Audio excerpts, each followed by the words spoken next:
of like skate videos too. Oh yeah, the VX, What else? Like BMXing, skateboarding. Is there any other like things that use the VX a lot? Like snowboarding videos, like yeah. street snowboarding. But yeah, I think that's about it. So, hello and welcome back to the Goat Cave podcast.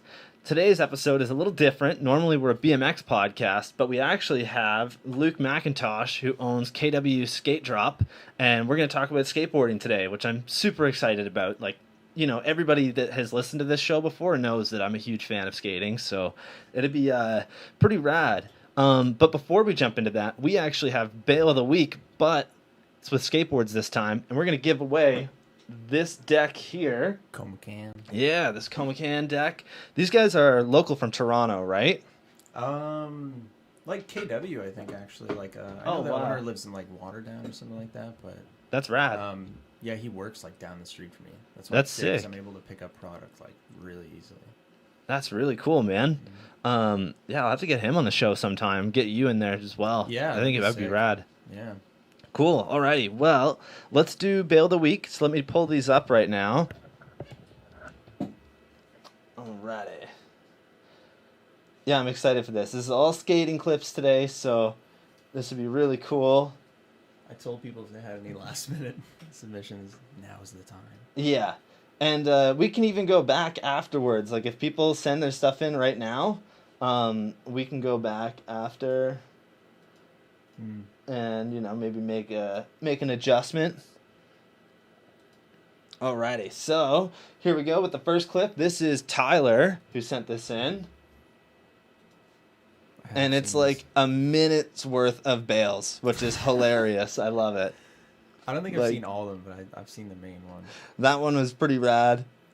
This one's cool because, like, I've been going to McLennan for, like, I don't know, 8 or 9 years. Yeah. Like, since it opened in 2012. And, like, I've never seen anyone try that gap. Just because, like, you can see he literally has to curve in so hard near the end of the kicker. Yeah, I know. It's, like, so strange. I've never seen that even attempted on a skateboard, which is really cool. I remember going there like years ago and trying to do like off of the little kicker thing over here into the grass on the other side, like in a weird spot. Yeah, and then like for a BMX guy, the humps are really rad. I don't know. Cap the humps. Yeah, yeah. I don't know if any. One skateboarder's done that. Eric. Yeah, that makes sense. Yeah. Yeah, how's that kid doing? Oh, he's in BC. That's awesome. Yeah. Good for him, man. Look at Dane with his fucking HVX. He hit me up about that, and I was like, that is so rad, man. He's so hyped on it. It is such a great camera. It's literally like one of the most legendary skate cameras as well as BMX. Like any clip that you see where it's HD and it has that huge fisheye on the front of it, that's most likely. Yeah, his fisheye just came in for it like a few years ago, I think. Yeah, he's got the round one though, right? I don't know, honestly, but yeah. There's like a giant square one that you can get, but they're like $4,000. Okay, yeah, he definitely is the round one. Yeah, I wanted the square one, but they're so expensive, so there's just no way. Yeah, and then we got this clip here sent in by Spot the Looney, Scott Loist. Oh shit. Yeah, so he actually fractured his hand there, which is fucking crazy. I don't know if you've ever met Scott, but he runs the skate park blog, Scott Dreams of Skate Parks, and what it is it's like he has over 1,000 skate parks logged in this, and he's got almost 400 parks that he's been to personally that he has wrote about in there. Mm-hmm. It's really cool. I had him on the show a while ago, and that was he was the first ever skate guest, other than my dad, I guess. Mm-hmm. But yeah, he was really rad. So shout out to you, Scott, for sending that in. Yeah, play that again. I want to see that. Yeah, of course. Here we go. So I'm like, I think he was trying to go to like a nose stall on the front. Yeah, you kind of like tacoed on the top of it. Yeah, this is a really cool quarter though. I like this setup. Like, yeah, what park is this? I think it's got to be close to Pickering because he's from around there. But yeah, I would love to go there and do a Fufanu, which is like back tire stall, 180 back in. I think that would be really rad, like on the top part into there. But yeah, and then this clip sent in by Trevor. Oh, fuck. That is like such a good fucking bail. And I love this setup too. Like this mini ramp here is really rad. You can tell it's like just in a barn. Yeah, is that the Wellesley ramp? I don't know, maybe. I think it might be. Yeah. Is he still down or is it paused? It's paused. Yeah, that would be hilarious, oh, he just though. died. Okay, yeah. Oh, man. And this kid sent this in. I like this. This is funny. Like, landed primo fucking right to the back. That's definitely the worst thing that can happen flat ground is primo. Like, yeah, or like even down a stair set. Like if you're doing like a heel flip or a kick flip down a stair set and you land primo, fuck, dude. That's my biggest fear the last like few weeks because I broke the side of my foot like 7 or 8 weeks ago. Jesus. In the last 2 weeks, I've been like skating again and just like I don't want to land primo because that's just like perfectly would just like fuck my dude, my foot again. Yeah, I have a fucking super fucked up foot right now. Like I kind of looped out on a manual off of I did like a feeble grind and I was trying to go to manual and I looped out and just like crunched it sideways with my knee. So like my knee and my ankle have been so fucked. And then earlier this week they were feeling great and I totally broke my fucking toe trying to jump over my gates in my house. I'm like, how ridiculous is that? Like, fuck, man. But can't catch a break. Although I will be out riding today, so I'm excited for that. But yeah, those are our 4 bales this week. What do you think? Who's taking the win, you think? I don't know. I think the clip that Tyler sent in, which was that first one, that one was really rad. I'll play that again. That one was probably the gnarliest just because of like what he's doing. Yeah. I'm like, and there's so many bales in there too. I like his. And then I think Scott's was really cool because he fucking fractured his hand. I'm like, how do you get out of that, you know? But yeah, I think I'm going to go with Tyler. What about you? Yeah, I like all. I think they're all pretty gnarly bales, but his is just like the craziest. So yeah, I think I'd go with Tyler too. Cool. Alrighty. Well, Tyler, you are our Bale of the Week champion. That means that you're taking home the new board. So hit up Luke and let him know what size you want and what color, and we should be able to set that up. He's actually cool at 775. Oh, that's perfect, eh? Yeah. That's hilarious. All right. Cool. I just got an ad to play, and then we'll jump into the interview. So we'll be right back, guys. Nice.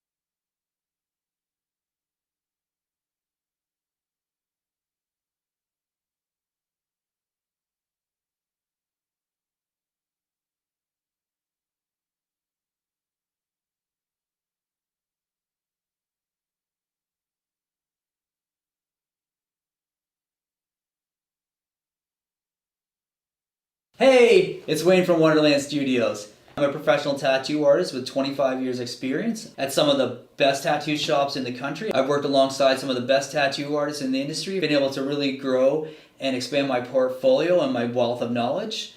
We are one of the Tri-Cities premier tattoo studios. We focus on creating a unique tattoo for each client in a friendly, welcoming, professional environment. We work closely with the Board of Health to set the standards for cleanliness and safety. If tattoos are not your thing, our piercer Deacon is fully accredited with the APP, the Association of Professional Piercers, and is considered one of the region's top piercers, leading the charge in innovation and growth within the piercing community. If you want to learn more, you can follow us on YouTube at Wonderland Tattoo Studios. If you want to check out my work, you can check it out on Instagram at Can't Contain the Wayne, or check out the shop's Instagram at Wonderland Tattoo Studios, KW.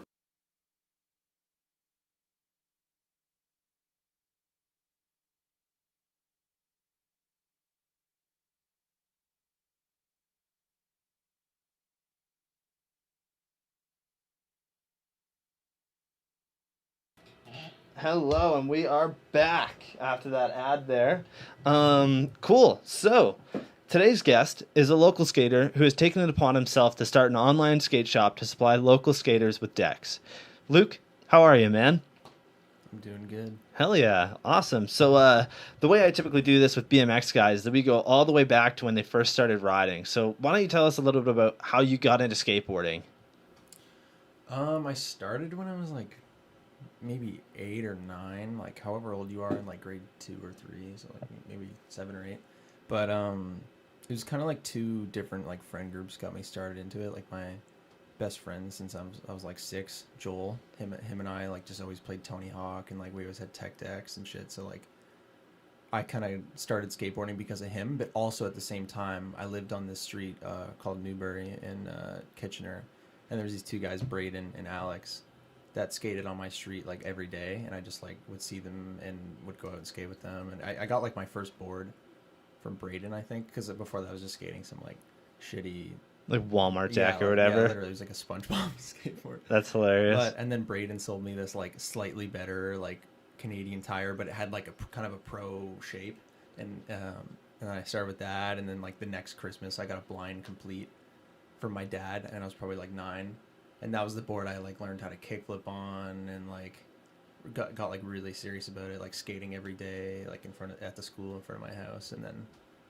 also those guys, Braden and Alex, kind of introduced me to the whole like McLennan crew that's still like there today. Like there was no skate parks other than the odd, but I would skateboard with all those Braden, Alex, Matt, Jordan, Dane, like all those guys. Would skate at the community center, Forest Heights Community Center, like every day in the summer.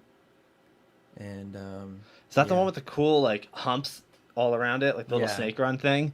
Dude, that thing is still super fun to this day. I don't know why, but like, if you bring a broom there and sweep it out, you can have a pretty good time. Yeah, it's like definitely less fun on a skateboard, I feel like, or maybe just because I've been there so much. But it is cool. But like, yeah, and it's got that like massive playground behind there. Yeah, that's like probably where I like started skating, and then like probably within like a year or two of that McLennan opened, and then we all just like made that like our home park. And then probably from like 2012 until like basically now, with a few like breaks because of injuries, just McLennan has been like my home park, and I learned like everything there. Like the bowl's not there anymore, but like, and I don't even know if you remember me skating bowl, but like I mostly skated bowl. Like McLennan's where I learned everything. Like also shout out to Dave.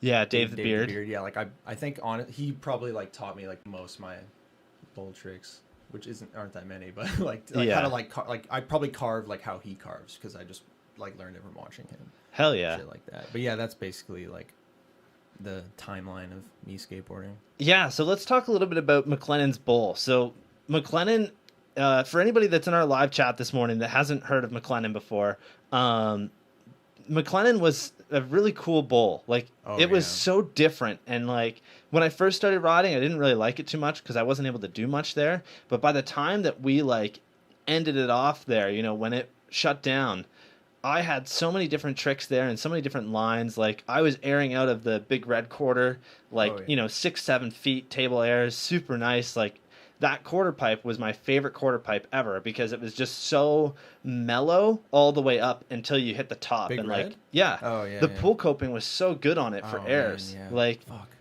Yeah, that was such a great quarter. And like, if you fucked around on that quarter, people knew what was up. You know what I mean? Because like, it's a tall fucking quarter. It's pretty gnarly. And especially when a skater would roll up and just like 50 that whole thing, and then the pool coping would just make it be like...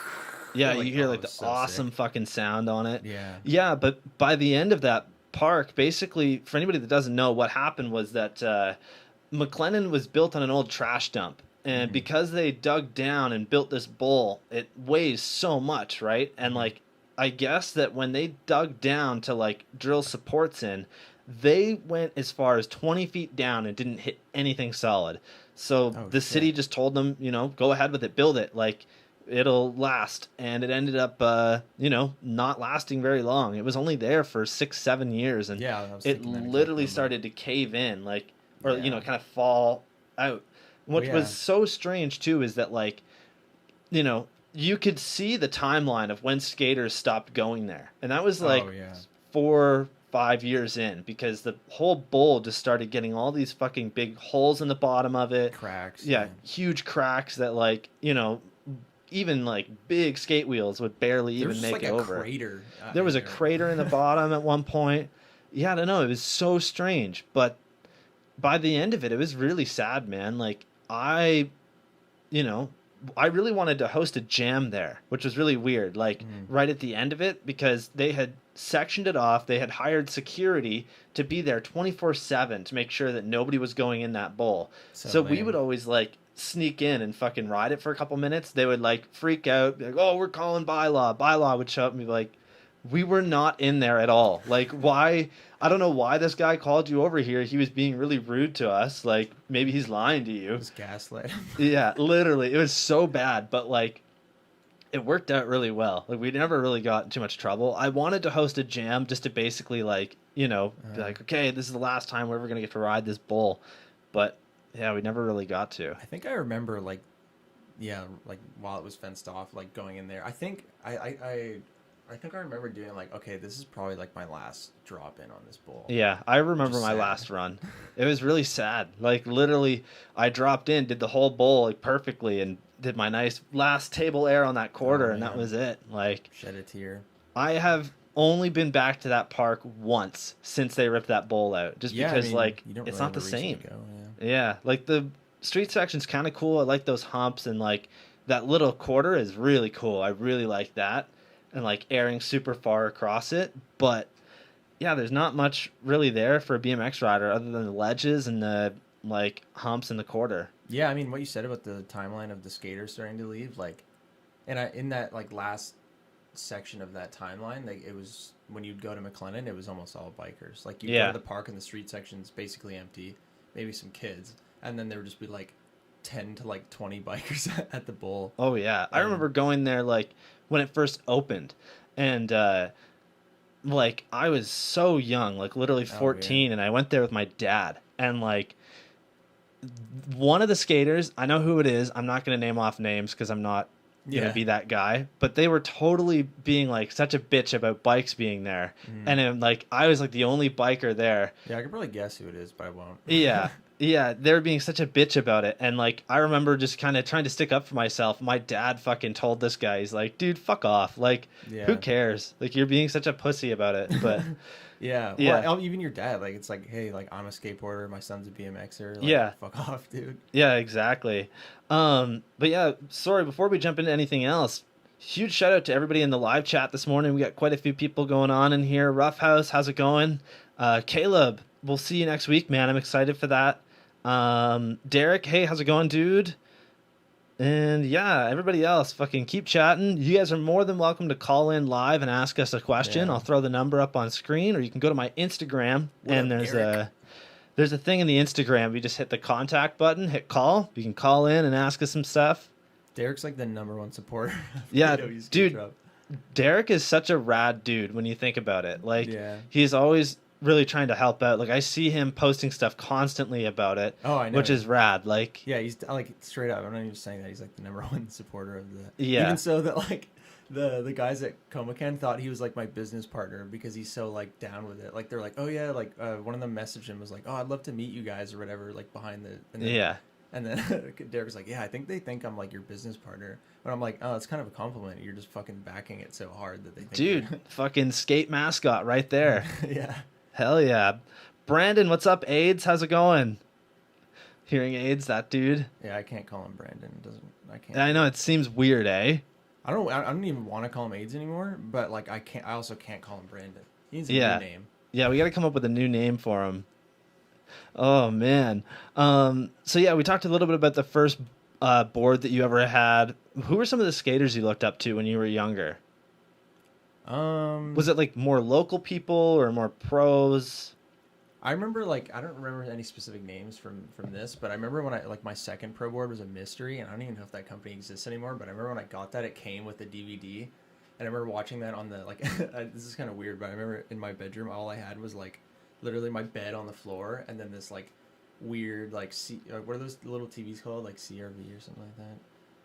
And I just had like this DVD player hooked up to it, and I'd watch like the same movie every night, but then I would also put on this mystery video, and I just watched that probably like 100 times. I can't remember any of the skaters that were on it, but I always like, I probably paid more attention to like vert skating. Like I really like Ben Rayborn. He's got like a really sick style. Dude, yeah, that dude is awesome. He's always, Yeah, he's always killed it. I love watching his clips. he's probably one of my favorites. Like I feel like also I haven't like seen what he's been up to. Yeah, in the last like year or so. But there's a clip of him at a park where they've got this like concrete dinosaur thing, and he does a hand plant on it, I think. And there's actually a photo in the BMX world that has been like totally obliterated, where people are like, this cannot be real. Like, there's no fucking footage of him landing it, and it's basically him doing a hand plant can. So like his foot is over the top tube and he's upside down on this thing. It looks ridiculous, but it's one of those things that like a hand plant on a bike is so fucking gnarly to me, but on a skateboard it's like even crazier for some reason. I don't know why. yeah, he's Like so you'd think fucked. you would think that on a skateboard it'd be easier, but like I don't know, man. On a bike it's so fucking hard. I know that.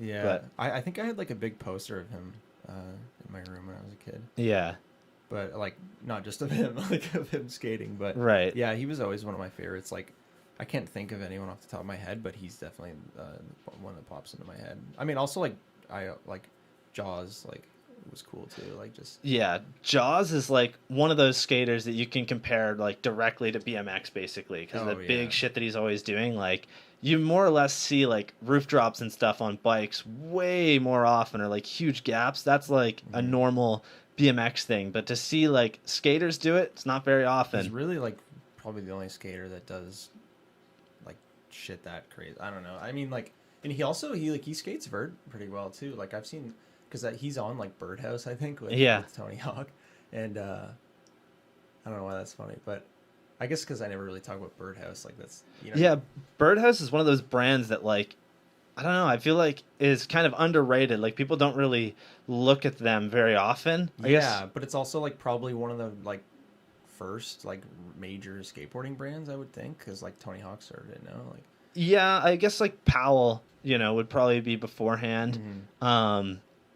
Yeah, and like I don't know, because Powell was like that's the Bones Brigade. So yeah, I don't know, man. I think Birdhouse has been around for a while. Yeah. Like they're definitely it's older than most of the brands, but I don't know. I remember there was this really cool clip of Tony Hawk and Jaws, just like when people go over and under each other on a big like vert ramp. Yep. I remember seeing that and be like, oh shit, I didn't know Jaws like skated vert, but also he's really fucking good, so it's not surprising.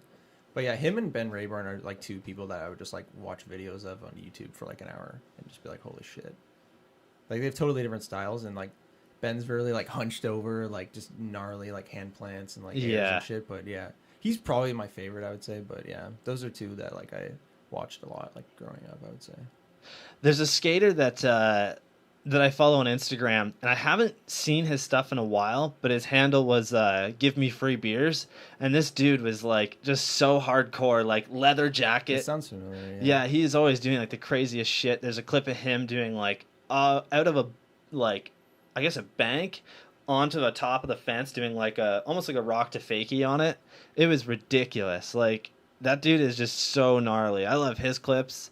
Quite a few skaters, Also, Neen Williams is gnarly. Like he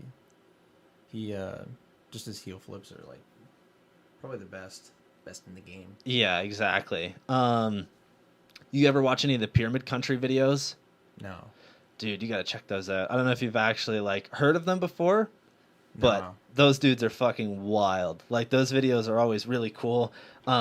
If you guys don't know what Pyramid Country is, it's basically just a group of guys in Arizona, I believe, that like have started a crew and they produce videos and whatnot. And the videos are fucking incredible. Like the way that they have filmed them, the way that like they do a lot of like green screen stuff as well. Oh, like it's really professional. Sort of. It's all done with VX for the most part, Oh, but the that's cool. guys that are behind like the filming and editing are definitely like pro level dudes. That's sick. Yeah. I don't know. I took a lot of inspiration from their videos and made it into my video, Space Goats, which is like a local BMX video. Yeah, I think I remember like seeing it posted like everywhere while it was going on. I Yeah. think I've seen tons of clips, but I've never actually like watched the whole thing. It's kind of I long. should, though. It's like you should check it out. There's actually my buddy Nathan. He's got a full video part in there, and he's a skater, so he's got like a 6-minute video part in a BMX video. Oh, really? Real weird. And like it was one of those That's things cool. that Nate. He's my buddy Nick's brother, like younger brother, and he is always like traveled with us. Whenever we're going out on trips, he's always there. Like later today, we're going to Waterdown, and this kid's coming with us with his skateboard, and he's getting into BMX now too. But Nate is like an unreal skater. It was really cool filming stuff with him. We filmed this clip of him doing a kickflip nose slide down the Forest Hubba, and then Oh, that's sick. yeah, there's a clip of him doing his like banger clip, or his last clip is him ollieing through this hole that we found in a wall. It's basically like a big round hole, Oh, and it's like it's fucking high. Like That's it's as cool. tall as my like the bottom of it is probably as tall as this desk. And he Dang. like we went there for 2 days straight, and like we filmed over 600 clips of him trying to get it, and he holy pulled shit. it. Was the like top of the hole like kind of lower too? So he had You to, could like, not stand in the hole. You yeah, have like to that crouch. makes it sketchy too. What if you just fucking smacked your head? Oh my god, yeah. He's Nate is like one of the coolest dudes that I've met. Like Yeah. he's a huge fan of BMX, which is rad. And it's something you don't really see too often in skating. And like I don't know, I don't feel like I feel as if like it sounds weird, but I think that most like BMX dudes kind of pay attention to skateboarding rather than the other way But not around. vice versa. Yeah, it's really strange, and I don't know why that is. I would assume that it's more or less like you can't really compare too much stuff from a skater's perspective to BMX, I guess. Mm. Whereas like vice versa, you kind of can. I don't know. I don't know. I think it also might be just skateboarders like being, I don't know, not as open minded. I don't know. Yeah, somewhat. Also, I don't know. Like for me personally, like I wouldn't really say I'm a fan of BMX just because like I don't follow it really, but like also I've always like respected it. You know, when someone does something sick on a BMX, Oh, I'm yeah. just as much like hitting my board on the ground because I'm like, oh, that was sick. Same with scootering even too. Like like I mean like little kids on scooters, I just don't even like I just kind of tune that out. But like Yeah, older like Danny, like Danny. Yeah, like a lot of those guys like. I mean, there's actually only a couple of them, but and this dude There's- Josh, that dude Josh that does backflips. Oh, on yeah. the scooter, like those guys are gnarly and they do crazy shit, like and they kind of have these like bigger, like blacked out scooters that are more like adult. Yeah. Like, they're not like tiny rainbow, like whatever that scooter brand is, like Nitro or something like that. But, yeah, and I think a big part of that too is that like scooters always get a bad rap, and this is something that I've talked about numerous times, is that like I worked at a skate park for 6 or 9 months, sorry, like it was an indoor park, and it was very scooter like oriented. It was bikes and scooters mainly, like skaters never really came there. I don't know if you know about All In. Is it in Toronto? No, Zurich. Like Where's near Zurich? Grand Bend. Near Grand Bend. It's a indoor park. They've got a big wooden bowl. That's like how I ended up Can starting I go there though if I Yep. wanted to? Oh yeah.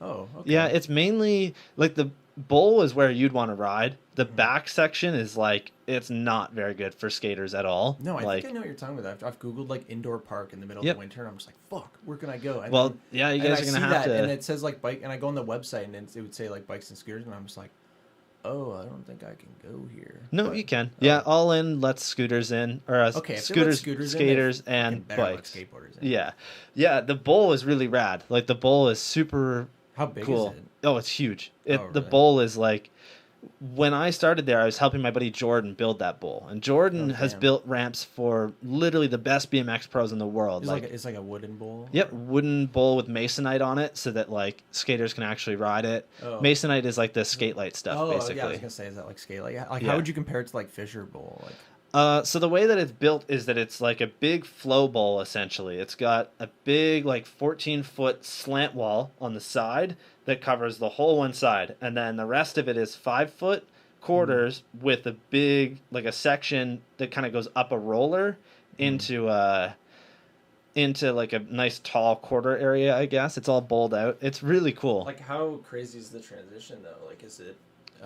It's pretty like mellow, to be honest with you. It's cool. Yeah, like you could go there and literally just go back and forth in the one section and just treat it like a half pipe. You Oh, could just, go like, up skate the like a mini. up the slant wall, come back, do something on the quarter, drop in, up the slant wall, come back.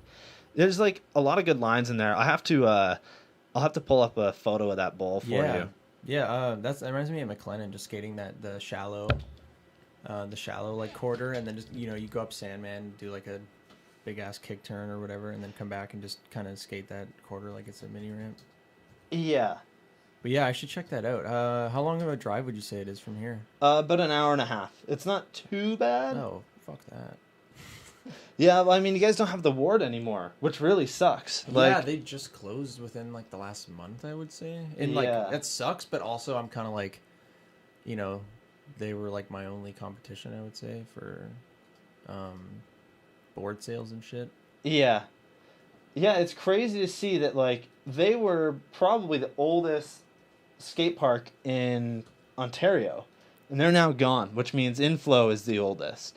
Yeah, and like even I had multiple different people tell me that like if the ward didn't start selling scooters, they would have closed like 5 years ago. Yeah, and a big thing that, like, you know, most people don't realize until they're there, I guess, is that scooters actually are saving all of these indoor parks. It's Yeah. because all of these parents have money, right?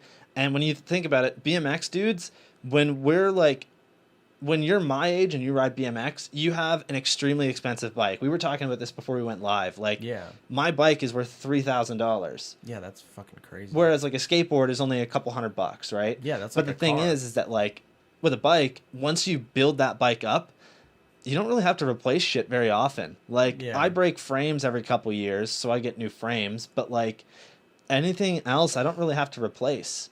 Yeah, I kind of like that. Like, I mean, it's definitely an annoying part of skateboarding. I mean, to be honest, like, depending on how like gnarly you are, like, you can make like the rest of your setup, like wheels, bearings, hardware, trucks, like those. Yeah. You can make those last like a year or two if you're, you know, if you're not doing anything crazy. But decks, it's like, you know, peak like me skateboarding all day every day, like decks are like, you know, 2 weeks ish. Damn.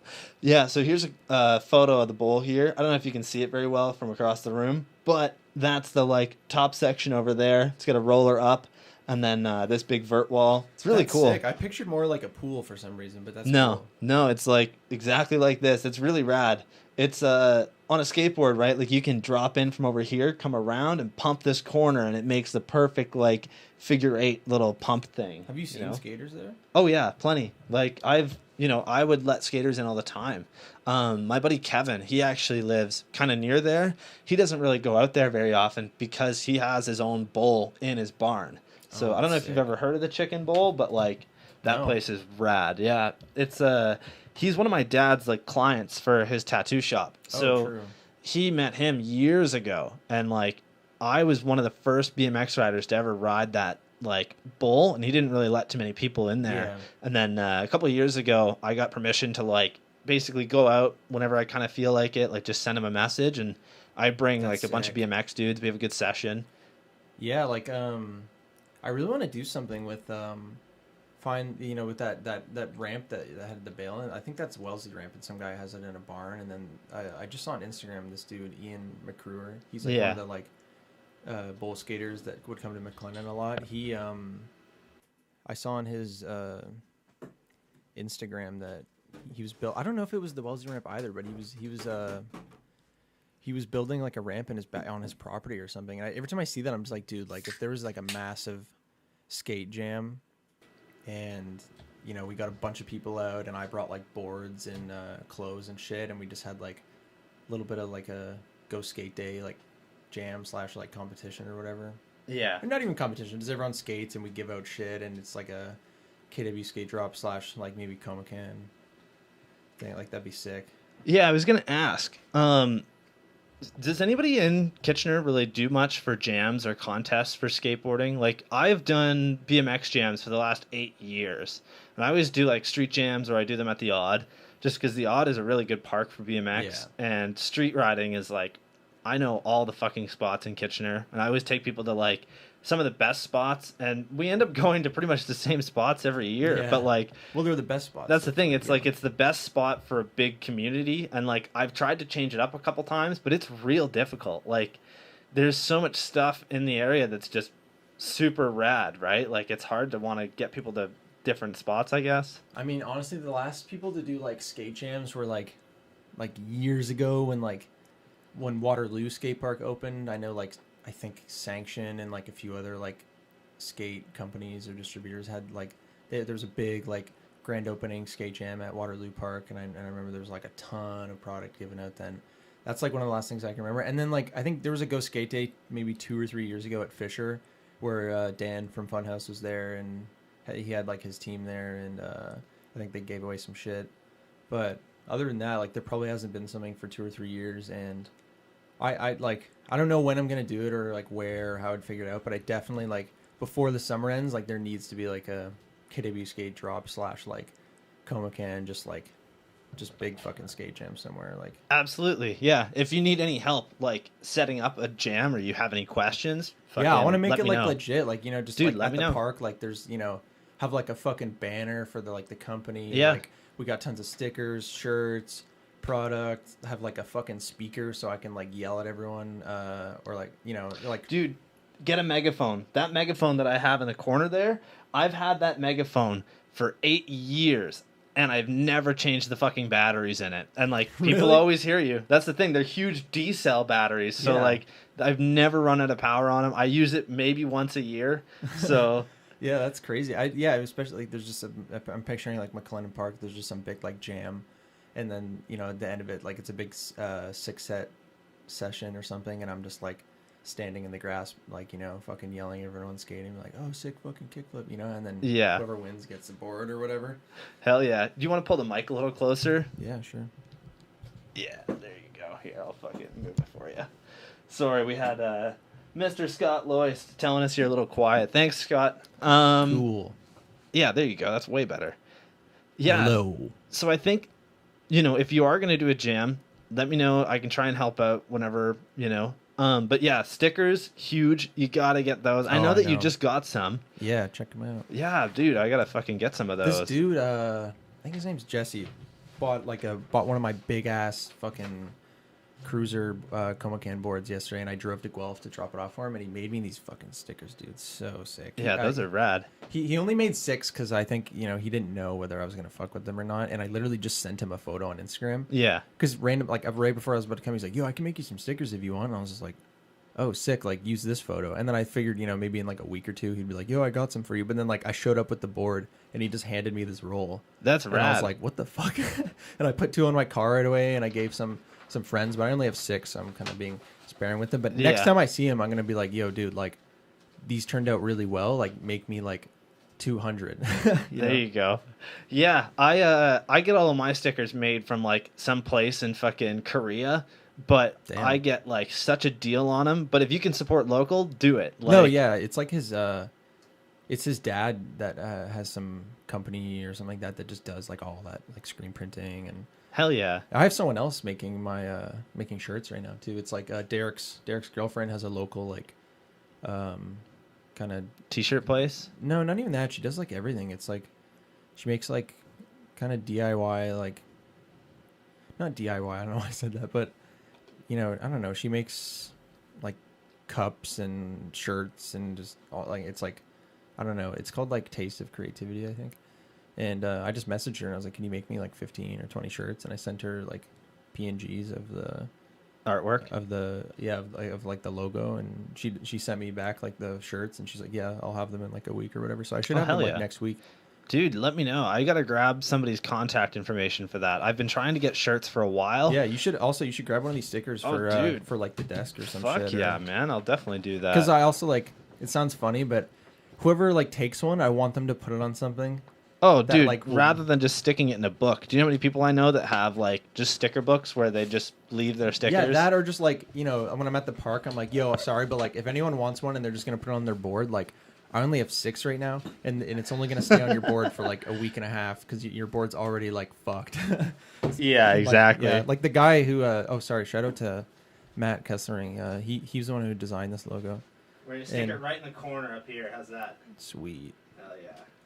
Yeah, Matt Kessering made that logo, and I gave him one, and he put it on his water bottle, and I was like, "See, that's a good spot. You'll have that there for a while." Yeah, exactly. And I don't know if you saw on the KW Skate Drop Instagram, I put 2 stickers on either side of my license plate on my car. Fuck 'Cause yeah. I was just like, dude, I mean, this is the whip that delivers all the boards. So Yeah, you got to have it, right? yeah, now I got 2 left. But Yeah, I think I'm so. gonna grab way more. So Fuck yeah. I'm actually going to give you a pack of stickers just for you, but then I'm going to give you another one for whoever won the board there. I think it was Tyler. So, Like podcast stickers? yep. Yeah, I got some here. Let's see. Yeah, I'd be super down for that. Here's a pack for you. Swag. And then... These are cool. Yeah, thanks, man. Like, these are cool, like, aside from the podcast and your video and everything. Like, if someone just handed me this and I didn't know what it was from, I'd be like, oh, that's a cool sticker. So there's a couple for Tyler, and then here's some cool ones. The white actually isn't there. That's just the back. So whatever, like if you put that on a yellow deck, Oh, it'll show true. up yellow. Yeah, I'm sure Tyler will slap it on that. I wonder Hell if he yeah. knows that he won the board. Yeah, I guess he'll find out. And anybody that's in the live chat, if you guys want free stickers, fucking hit me up. I'll give you some stickers. It only helps me out, you know? So it gets Or more you'll people give to seeing me my and I'll give stuff. it to them. Yeah, exactly.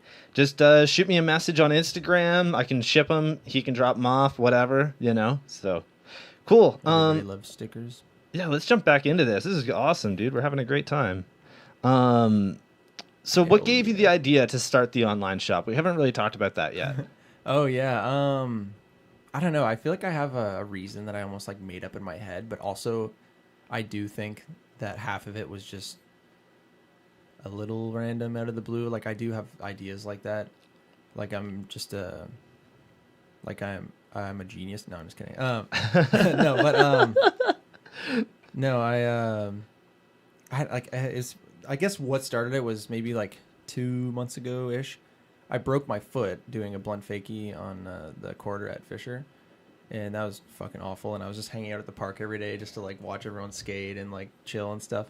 And the board that I was skating was like brand new, and I knew I was gonna be out for like 2 months, and so I sold it to one of my friends because I was like, he needed a board, and I was like, I just gave it to him for like $20, even though I definitely paid like $90 for this skateboard. Yeah. So I sold him that, and then like I think a few other my friends were like, yo, you got any other boards? And I just looked in like my room or my trunk or something, and there was like 4 like just used boards that were like still skatable, but like I wouldn't skate them. Yeah. Just also because at this stage of my life, like, you know, I have the money that, like, because I work at the university, like a software job, and now I have this, but, you know, I have the money that I don't have to skate a really haggard board. Like, you know, before, you know, when you're a kid, you know, before you asked your parents for a board, you know, it's either got to be broken or like the tail has to be fucked or something. But now it's like, you know, if I'm not like, if it's not giving me the pop that I want and it's really chipped, I'm just like, dude, I'm just gonna buy another board. Like I have the $70 or whatever, you know. But yes, and then I had like probably 3 or 4 other boards just lying around, and I just sold them to like all my other friends for, you know, like really cheap, like $20-$30. And then even after doing that, it was probably like 4 or 5 people that I sold boards to, like all my friends. Other people were messaging me like, yo, do you have any more? And then I was just like, holy fuck, like everyone needs boards and no one knows where to get them. And on top of that, I think in the last couple of years, ever since Funhouse closed, I've heard like all my friends and me just be like, man, where do we buy boards anymore? Like, I don't want to go to Zoomies. Like, it's a lame store. Like, I don't know. Yeah, Personally, it's a like, mall store. Like, it's literally... Yeah, and it's just, you know, I mean, like, I'm sure they have some cool stuff there, but, like, I don't know. Like, personally, I don't even want to, like, walk in there because I just, you know, I used to work at West 49. I know what skate shops are like. And generally, the employees at skate shops are very, you know, I was one of them, so I know. They just walk in and they're like, hey, man, you skate, bro? And you're like, yeah, I do. You know what I mean? I'm just, like, uncomfortable, and I just don't want to walk in there. And I don't really like a lot of the brands they carry. And I also think that in general, Zoomies, like, you know, they don't actually really care that much about skateboarding. Well, that's the thing, is that if you look at it, they're not selling, you know, skateboards. Like, at least when I worked at West as well, we didn't sell boards very often. Oh, you know, yeah. we sold the image of skateboarding. We didn't sell skateboards. Yeah, that's Zoomies, man.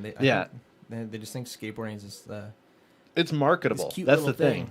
Yeah, I don't know. It's a big marketable thing, and like everybody wears skate shoes. Like if you look around, how many fucking people do you see that wear Vans or wear like DCs or anything like that? You know, which is cool. And also, like, this is a separate topic that we could probably talk about later.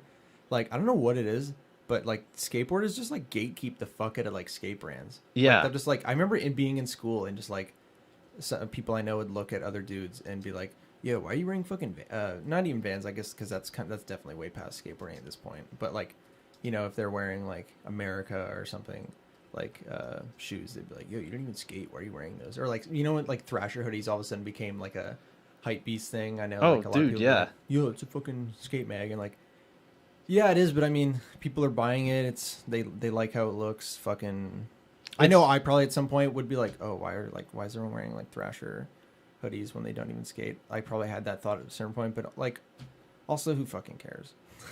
I think a big part of that too is the fact that, like, you know, for a lot of skaters, it's hard to see that their image is being sold, and like, you know, they may think a lot of the money isn't coming back to skateboarding, but like, the thing is, you need to look at it in a different way. Like, look at Thrasher and look at the way that they have been able to market themselves. Yeah. And like, what do you think happens when Thrasher gets more money? They can do cooler that's shit. the thing. They can do more King of the Road. They can do everything. Like, Their magazines and their clothes and like just like they're just gonna have more money, and that means like more and opportunities. Thrasher is whatever. one of the only magazines in skateboarding right now, isn't it? Yeah, because I don't know what was the one that It would have been Transworld, like that- skateboarding. that one like ended like last year. Yeah, so you know what's funny is that when that one ended, so did the snowboarding and BMX ones. So I don't know if you knew that's this, crazy. but there's a big parent company that owns Transworld, and they were bought out by a company, and it was so fucking strange, and you wouldn't believe this, but from what I heard from like insiders at these like companies and whatnot, is that they were bought out by a company owned like by another company that Jeff Bezos owns. And this Oh, was what a the thing fuck? that like happened it happened right as all those allegations were coming out with like nude photos of him and shit. Like, Jeff so Bezos. weird. Yeah, it's really strange, right? But like, he bought those out and then they turned them into different things. And like, one of my biggest regrets is that when I've been posted on like big magazines and whatnot, and like in, you know, on their online stuff, I didn't take a screenshot, because now when I go and I click those links, they don't go It's a dead anywhere. link, yeah. They just go to like, you know, a men's like health page, and I'm like, I don't like, this is so strange, you know? Mm-hmm. Yeah, I don't know. It's just weird. Like, when you see that, like, Thrasher's able to survive because people were buying all their products, right? I mean, it's like, the same thing as the scooter thing. Like, you know, whatever, you may not like scooters, but they were kind of supporting skateboarding in a way. Yeah. And Oh, dude, BMXing or absolutely. whatever. But yeah, back to the skate drop shit. But yeah, it was definitely a combination of just. But I think all of us like have had the idea at one point, like, what if I had a skate shop? I know me and my friend Joel, like the guy I started skating with. I know him and I have like pondered years ago, because he scooters and skateboards. Like, yeah. he's like pretty good at both. But he would be like, yeah, imagine we had like this big skate shop or something, and we sold like scooter shit and skate shit, and we'd always be like, yeah, that'd be sick. But you know, you kind of toy around with that idea. But yeah, like I was selling those boards, and I think I just had the thought of like, what if I just messaged a bunch of distributors and was like, please sell me shit, and I'll do it all online, and blah blah blah, like there's no shops here, like let me do this. And then I sent out emails to like, and like, but part of me was just like, oh, I'll just do that, like what's the worst that could happen? And then I sent out emails to like all these distributors, and then I got more like ballsy with it. I started calling them to like ask them what I should do. Yeah. And then one of the first distributors, which is like my only main one right now, which is Dwindle Distribution, the Ontario rep like answered my call and was like, oh, what's up, dude? And I was kind of sitting there like, oh shit, someone's like taking my call, because Yeah. no one was replying. I remember I called like some distributors in like Quebec, and none of them answered and shit. But then I was just like, oh hey, hi, I'm Luke. I was like, I didn't know what to say when he answered, and I was just like, yeah, I'm thinking of starting like a skate shop like in KW. And he immediately was like, oh shit, yeah, like I went to university in KW, and I know all the like skaters there. That's sick. Oh yeah, there's like the ward just closed. Funhouse isn't there anymore. Yo, yeah, you need to do this. And he just got really hyped about it. I was like, oh shit. Yeah. And then he's like, yeah, dude, like he's like, just sort things out, like in terms of like legally, like get a business number and get like tax numbers, and just he's like, figure all that shit out, and then send me an email, and like I'll get you set up with an account, and you can start ordering shit. And I just immediately was like, oh, yo, this just got so real. Yeah. And then yeah, I like hung up. I think we talked for like 45 minutes just about random shit after. But yeah, he's a really cool guy. His name's Joe Wing, and yeah, I got off the phone and I went on to like the CRA website and like filled out all these forms about the business. Like I probably didn't need to do that, but I just wanted it to be like official. And Yeah. they like mailed me a business number. I got like tax, like GST numbers or something like that. You need that for any business to like sell products because you need to pay taxes on them. And I got all that figured out, and then I filled out a dealer app for Dwindle, and then it came back. He's like, "Yeah, your account's open." I was just like, "Oh shit! Like, what the fuck?" Yeah, that's rad, man. That's really fucking cool. Yeah, and like, then meanwhile, during all this, I was like, I started the Instagram, and it had like a handful of followers that are all my friends, and now like I said, it's been like 2 months, and it has like almost 200 followers now, and I can see all the locals like following it, like like even like local skateboarders that like I know who they are, but like I don't know them personally. yeah, And also an important part to mention that I left out. Meanwhile, while I was like making the Instagram and figuring all this out, I was like ordering tons of like random decks off like Canadian sites, like just random Canadian like skate shops, and I was buying all these like on sale boards, and I probably ordered like 12 to like 15 boards before I started getting shit from Dwindle. That was just random like Anti-Hero, all these random brands, DGK, shit like that. And I was just selling them to my friends and posting it on the Instagram just to like so people could see that like, oh, this business is a real thing. He's already selling shit, blah blah blah. Like, cause I was like probably losing money.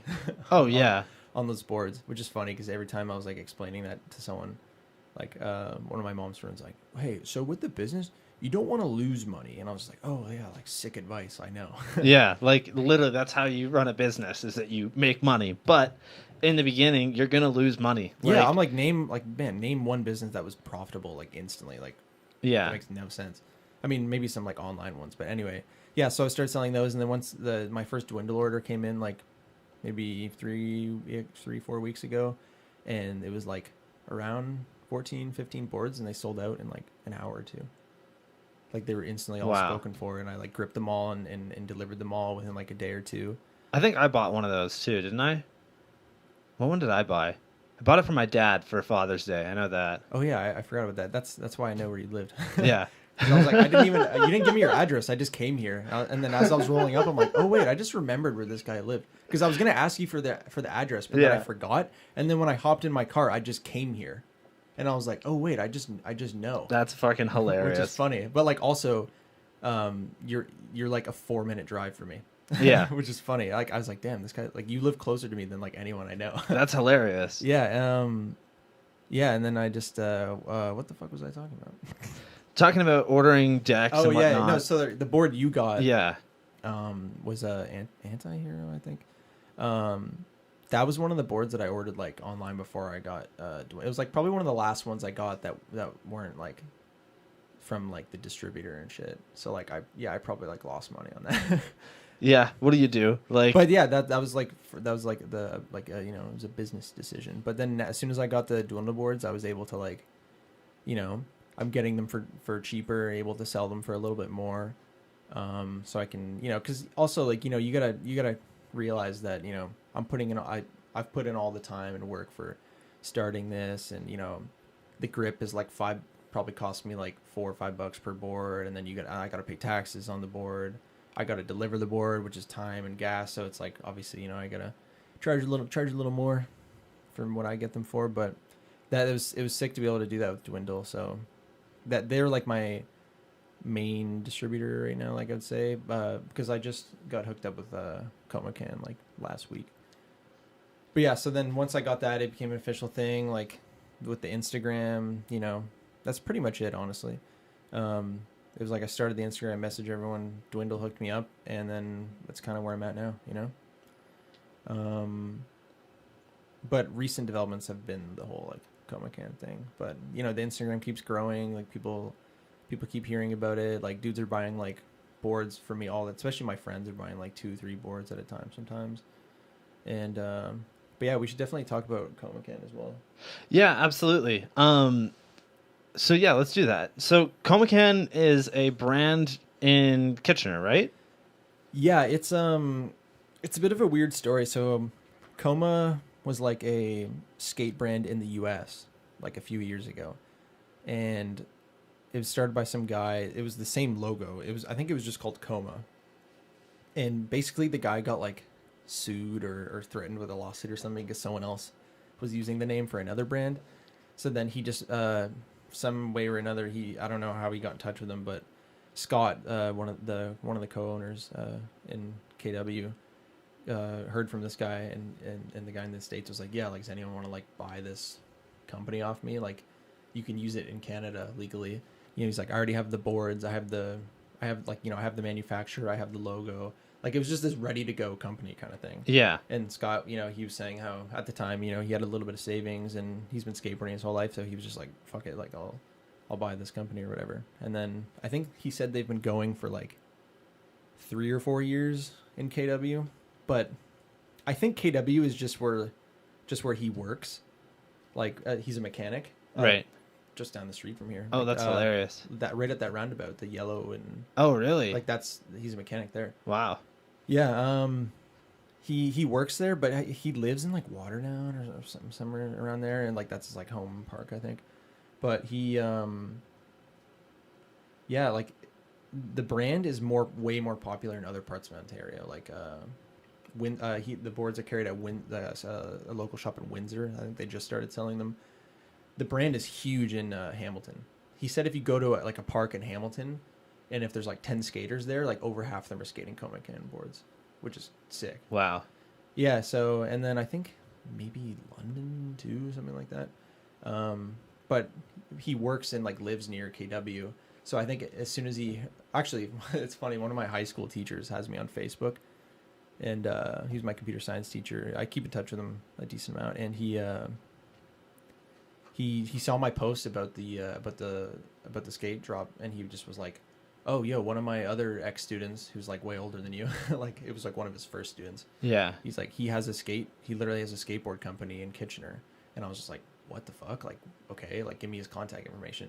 Then he like hooked us up, and then I started talking to the owner, Scott, and he was just like, yeah, dude, like let's meet. And then he came to my house like last Wednesday or something, and he just rolled up and had like 5 boards and like he gave me this hat and some stickers and shit, and he was just like, yeah, dude, like this brand isn't really big at all on KW, and you just started this, like let's fucking get this going. And I was just like, yeah, these boards are sick. Like he showed me all the shapes, and I was just like hyped on it. I just was like, it was kind of like a really, like thinking about it now, like it was a really like cool and like perfect opportunity, because like it's literally a local brand. I'm a local shop. The boards are sick. He has tons of them. Like at the moment he's running a little low, but he has like a huge shipment of like, I think over like 100 boards coming like within a week or two. Wow. And he works, like basically between where we live and yeah, like literally if it's the place I think it is, it's literally a 2-minute walk from here. Like, no, it is the place you're thinking of. Oh my god, that's wild. Like, right at the roundabout. Yeah, I would have never guessed that. That's hilarious. Yeah. And so it was sick though, because Dwindle, like I can only order like 15 boards a week, which is like enough. It's a good amount. Like I can always sell those, and people like, by the way, Dwindle, like for anyone who doesn't know, is like they carry almost Enjoy, Blind, Darkstar, Madness, Tensor, a few other brands. So that's like what majority of what I've been carrying right now. But the fact that I can be selling like maybe a third or half of my product is Dwindle, and then the rest I'm just like pushing Comic-Con boards, because they're like they're $70 with grip and delivered. Nice cheap decks. Yeah, like, and I always have them, like, because even before I got hooked up with them, I had friends at the skate park that were like breaking their boards and shit, and they're just like, yo man, and I'm like, dude, like I'm sorry, I don't have any Dwindle boards right now. Like there's literally one board in my car, and it's a 775, and someone already bought it. Like I fucking can't help you, dude. And it's like it's painful, because like not that I would just want to make a sale, but it'd be really nice to always have boards in my car at the skate park, and people know that like just think with that, imagine if you're like at a park and you got your BMX. Like I know you don't break shit very often, but you knew that one of your homies like basically had like a mobile fucking bike shop in his like van or something, and you knew that if you broke any of your shit, you could instantly walk out to the parking lot and buy some shit. But yeah, I want to just like I think once the more Comic-Con boards come in, I can just always have them, and just like it'll be sick, and Comic-Con will become like the main like local skateboard brand in KW. It's gonna be sick. Hell yeah, I'm hyped on it. That's really rad, man. And like what you were saying there about being able to basically just show up at a park and, somebody breaks the deck. Oh, I got one. Like $80. You can e-transfer me. Like any or of that. cash or whatever. Yeah, that fucking works so well. I know, it's sick. Like that is the way to do it. And I would love to do that with BMX stuff, but like BMX shit is it's so a little more complicated. Yeah. Because like, how many frames can you carry? And even if you have a big ass van, how many frames and bikes and whatever rims or whatever you have? Yeah, like, everything. You can only carry so much. Like, dude, I could, like, I would never do this just because I don't need to. But like, I could probably like have like 50 to 100 boards in my car, and it wouldn't be a big deal. Like, there's times where I have like 10 in my car, and it's just like a stack like this. It's like not a big deal. Oh, yeah, it's easy. Yeah, like it's perfect. But also even like, yeah, I can be at a park and be able to sell shit on the fly, but also when a few of my homies or even just locals are buying shit, and I know they're all going to like Fisher Park or something, and I'm selling like 4 decks, I'm going to Fisher Park anyway because I skate. I show up there, I hand out the decks, they give me the money, and I'm like, sweet, and then we all skate. You know what I mean? Yeah, and like something that I think this is a great example of creating a community is if you look at Harvester Bikes in Toronto. Harvester Bikes has like, he is literally the only shop that I shop at the moment, and like it's not to say that other shops aren't as great, because there's a lot of great BMX shops. It's just that Harvester is like 100% behind the community. That fucking guy hosts jams that are bigger than any other BMX jam. He hosts fucking a YouTube channel with like 50K followers on it. He's got huge, like anything to do with BMX he's doing, and it's like you can tell that people enjoy that and people support him because of the way that like he's able to run a BMX shop in Toronto that only sells BMX, only deals BMX, only fixes BMX bikes.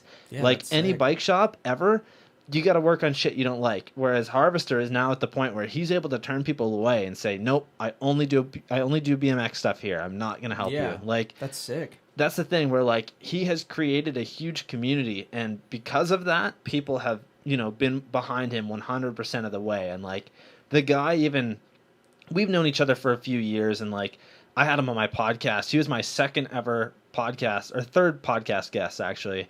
But he, he's seeing everything that I'm doing, so he's like, hey, make some flyers, make some stickers. I'm going to put them in with every online order that I sell. Oh, that's sick. So I fucking went to Vistaprint, got a bunch of shit made, and what a bro. I've been getting so many, like, follows, so many DMs, everything, constantly right now, which is your sick. Instagram's, like, reasonably big. I was like, you got, like, over 1,000 followers. I was like, oh, shit. Yeah, my YouTube is, like, I'm not very great on YouTube yet, but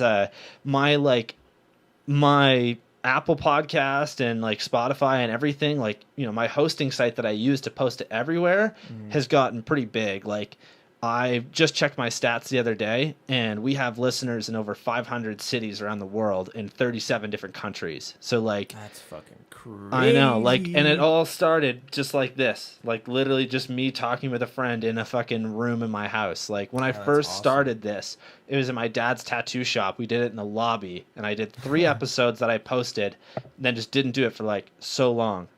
I don't know. It's so cool. Like people have been inspiring. People have been behind me the whole step of the way too, which is sick. Like the community, I love them. Like everybody that tunes in every week, like I can't thank you guys enough. So it's so sick. I feel the same way about my the KW skate drop shit. Like all my friends have been, because sometimes like we're assholes to each other at the same time. Oh like, when I broke my foot, I literally rode over on my skateboard, like sitting down to like the 6, and I was just like, yo guys, like I've rolled my ankle before. This isn't that. Like, my foot is broken. Like, this is fucked. And they like laughed at like, and then it's funny. They're like, dude, chill. Like, you fucking just rolled your ankle, and they're like kind of laughing and not taking it seriously.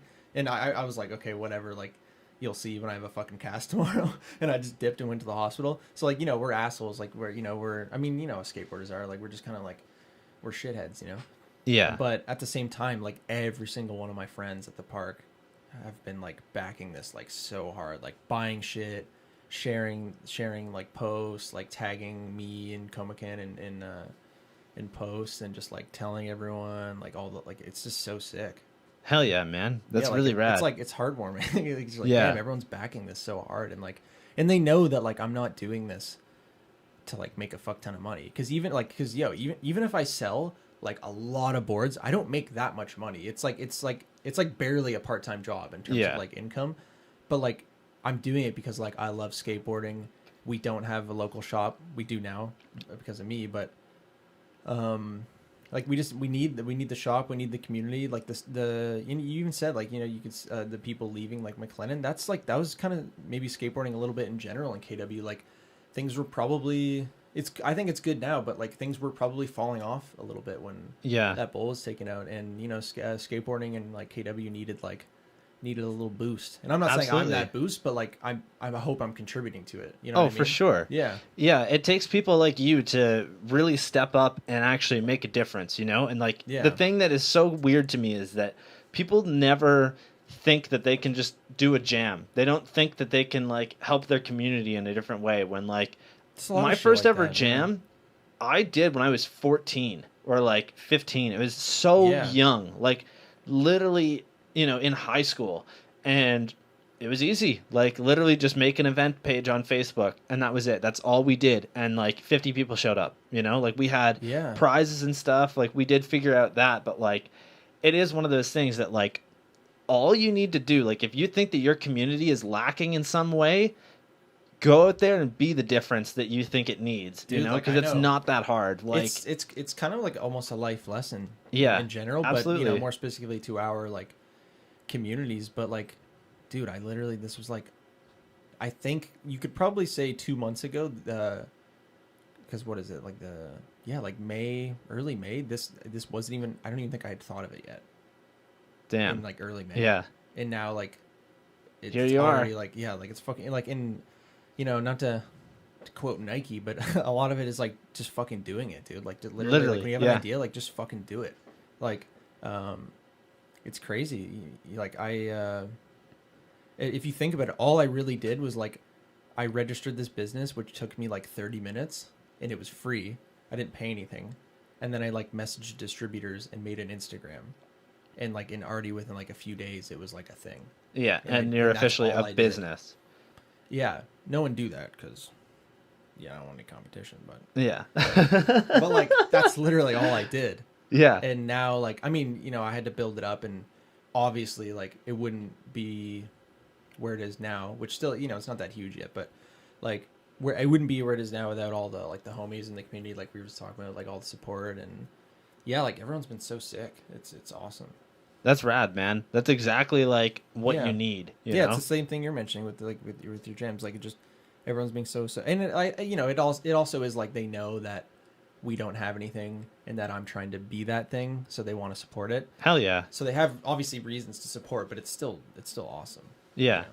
Yeah, that's rad, man. That's exactly like you have came at the perfect opportune time, you know? Yeah, the only bad thing is that because of the virus shit right now, nobody has any money. No, not even, I mean, you know, a lot of people have they have money to spend on boards and shit because of their like CERB or whatever. Yeah. But I mean, like, the only bad thing about me starting it at this time is that I haven't been able to get as much product because of distributors being really slow the last like 6 months. Yeah, man. I've had a fucking nightmare of like getting stuff out. Like, it's so weird. Okay, so those two posters on the bottom there that are behind you, this dude in Scotland, his name's Adam. He was on the show a while ago. He runs Four Pegs, which is like a BMX crew in Scotland. He sent me a bunch of stuff, like, you know, these awesome coasters. Shout out to Adam for those. He sent me all this like free stuff, and it got here within 2 weeks. Damn. I have been waiting for a fucking record for like over a month and a half from the States, and like I'm getting messages every day from people that have bought merch from me that are like, where the hell is my stuff? Like, it is sucks. So weird because like everything that I send out to like Scotland, or, you know, like I send stuff all around the world. Yeah, people have been getting it. People, you know, it's only the States. The States is having such a hard time. Like, I have to call Canada Post next week and be like, what the hell, man? Where's all this stuff going? Like, dude, because like everybody in the States right now is having a hard time getting it. And like, I know that it's not Canada Post's fault, but like, well, especially internationally. That's the thing, is that internationally, whenever you like ship something through these companies, who the fuck knows where it's going to end up right now? Oh, Like, yeah. there's a dude in Minnesota, your favorite uncle on Instagram. Hit him up. That dude is fucking rad. He's like one of my favorite internet friends that I have.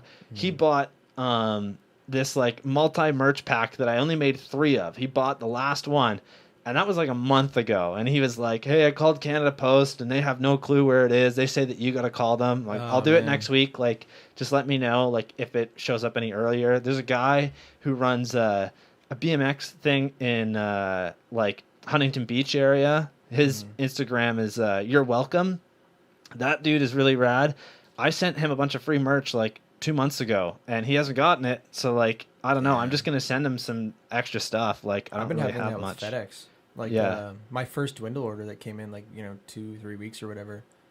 He Joe Wing, the guy who like sends me the dwindle orders, he was like, "Yeah, it'll be there in like 4 to 5 business days." And then he sent it on a Thursday. I got it the next Thursday. Like, it was 4 to 5 business days. It was sick, and I was like, "Oh shit, this came so fast." It's coming from BC, so like, also Yeah. it's not that crazy. But the second order, which was another like 15 boards, was supposed to come in last Thursday.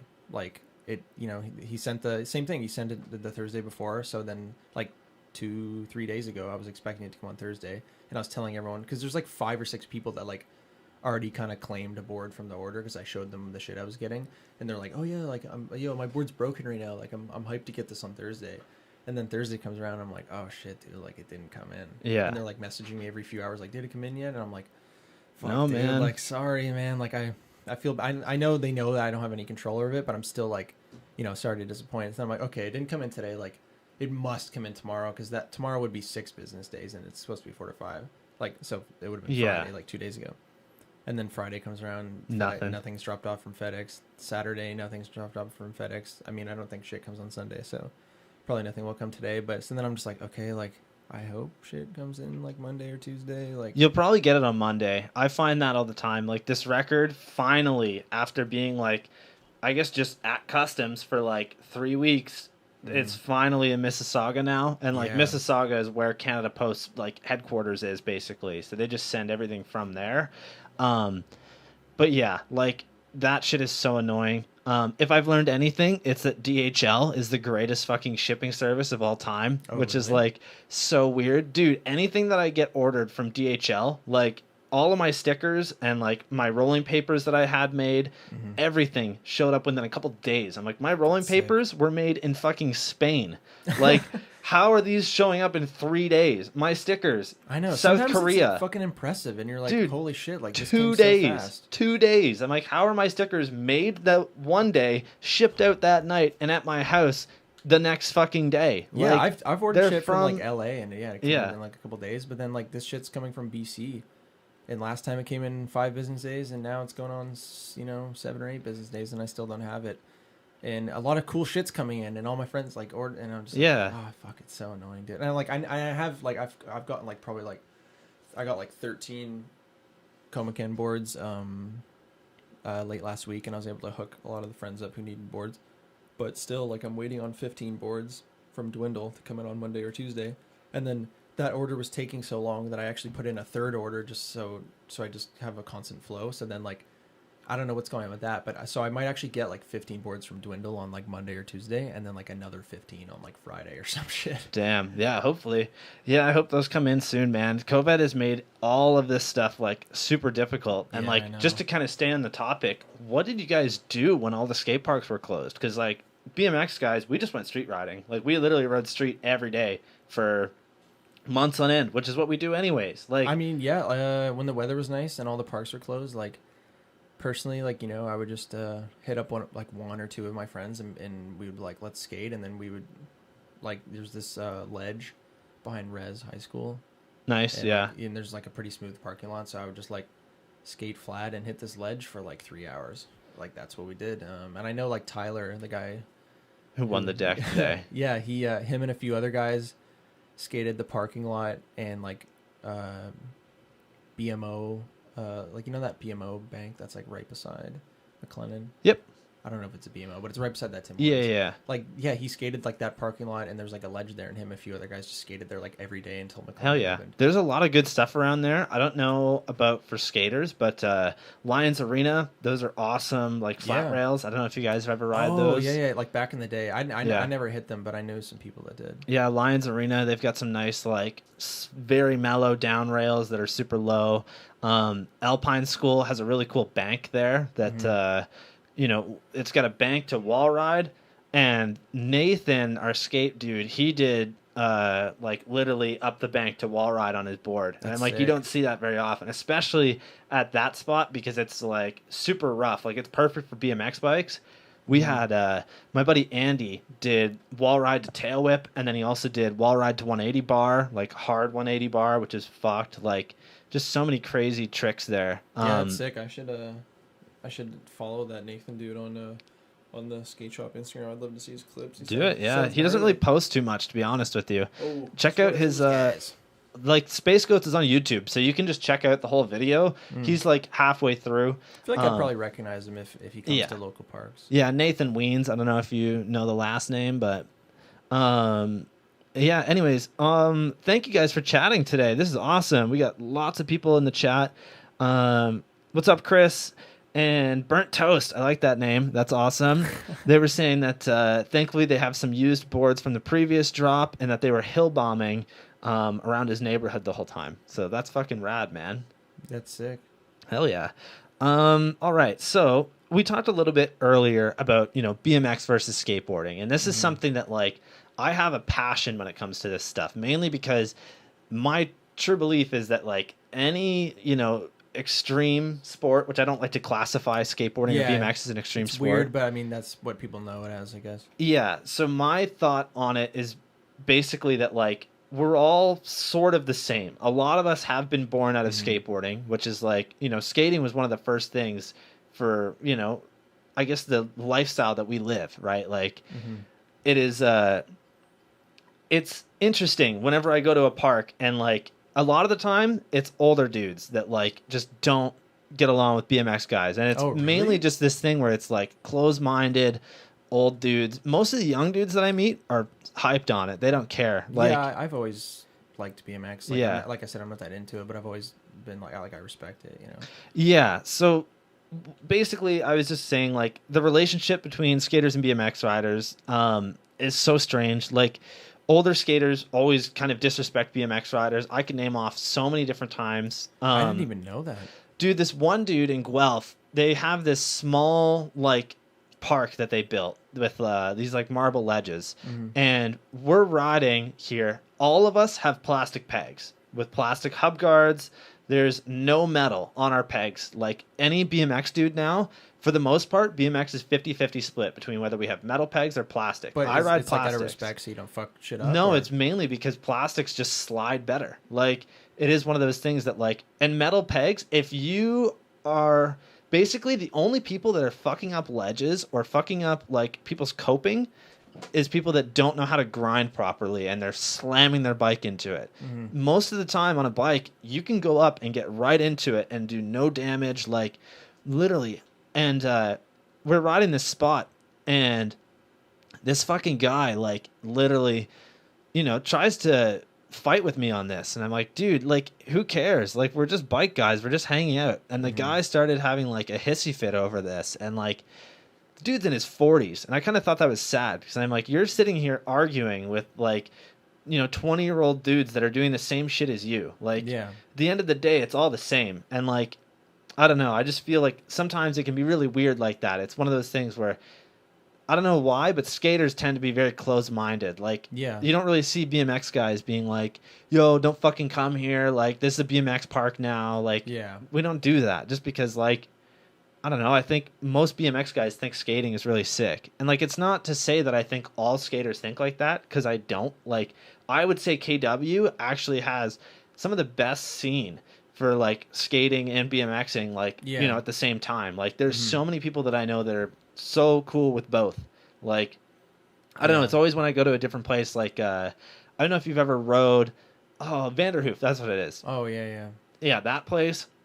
I've gone there a bunch, and the one time I go there, and these fucking skaters are there on like a Sunday morning, and they are just so pissed that we're there, and they're just snaking us constantly. And like it got to the point where like I just stopped caring because I wear a full face helmet and I fucking ride a BMX. So like my stance on a bike, if I run into somebody, they're gonna get hurt. Like Yeah, they're I'm gonna not. get fucked. Yeah, I don't know. I found like it's so weird like that. Why do you think that is? Do you think it is just from like people being I don't know. closed-minded? Like, I guess I didn't really earlier? think about this. I guess it can be like the old heads just like stuck in their ways, like in that, you know, they grew up skating like Yeah, big ass cruiser boards their whole life, and they just like skates a lot of like transition, and when they're at a park they just like hate BMXers. Like I don't know what it is, like you know, because it's hard for me to think about it because I'm like I've never really had that kind of with- problems. Yeah, I mean, the only thing I don't like about BMXers is like sometimes, and it's I don't think it's literally ever been any of the people I know, like you or any of your friends, but like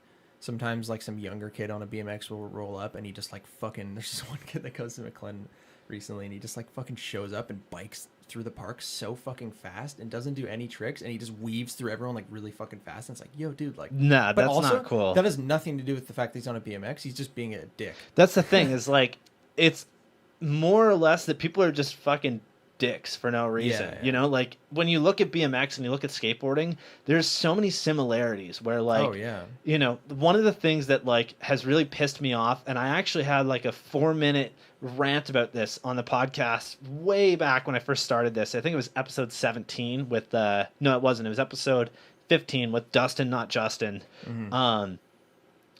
Basically, this is when Steve Caballero came on the 9 Club, and he was saying that like if you're not on a skateboard, you can't do a half cab because you're not doing an ollie, which was like, to me, was the stupidest logic I've ever fucking heard. Because on a bike, like a half cab is when you're rolling fakie and you do a hop 180 out of it. Also, it's just a name. Who That's the cares? thing. And like the problem that I had with it is that like to me it doesn't make sense for him to be so upset about it. And this is something that he's been on about for literally the past 25 years. Like he wrote into I think it was like a Ride BMX magazine years ago trying to get BMXers to change the name from a half cab because he just doesn't like that BMXers call it that. And like What a waste I'll of be time. honest, a lot of BMX guys who have like invented tricks or been the first to do it, they steal a lot of the names out of like directly from skateboarding. You know, there's a lot of tricks that are the same. Yeah, but like also just flat out, like who fucking cares? That's the thing where I'm like,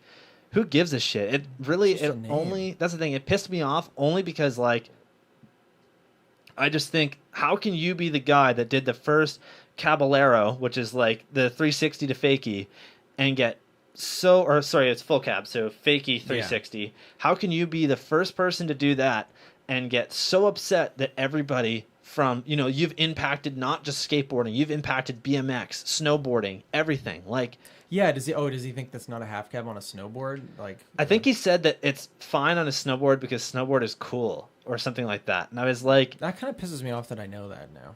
'Cause Yeah, now I know. Now I think he's kind of a dick. that's the thing. And like, I love watching the 9 Club, but dude, Kelly Hart can fucking suck a huge cock. That dude is such a douche when it comes to fucking skaters, or sorry, BMX guys.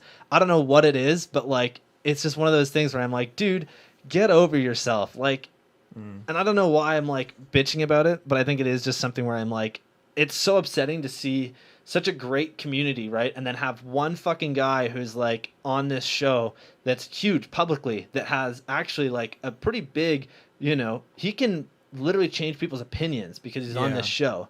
It's annoying to me that he's like still stuck with the whole fact of like, you know, BMXers wreck ledges, and like it's not that at all. Like they had one of the best BMX riders in the world, Dakota Roche, on the show.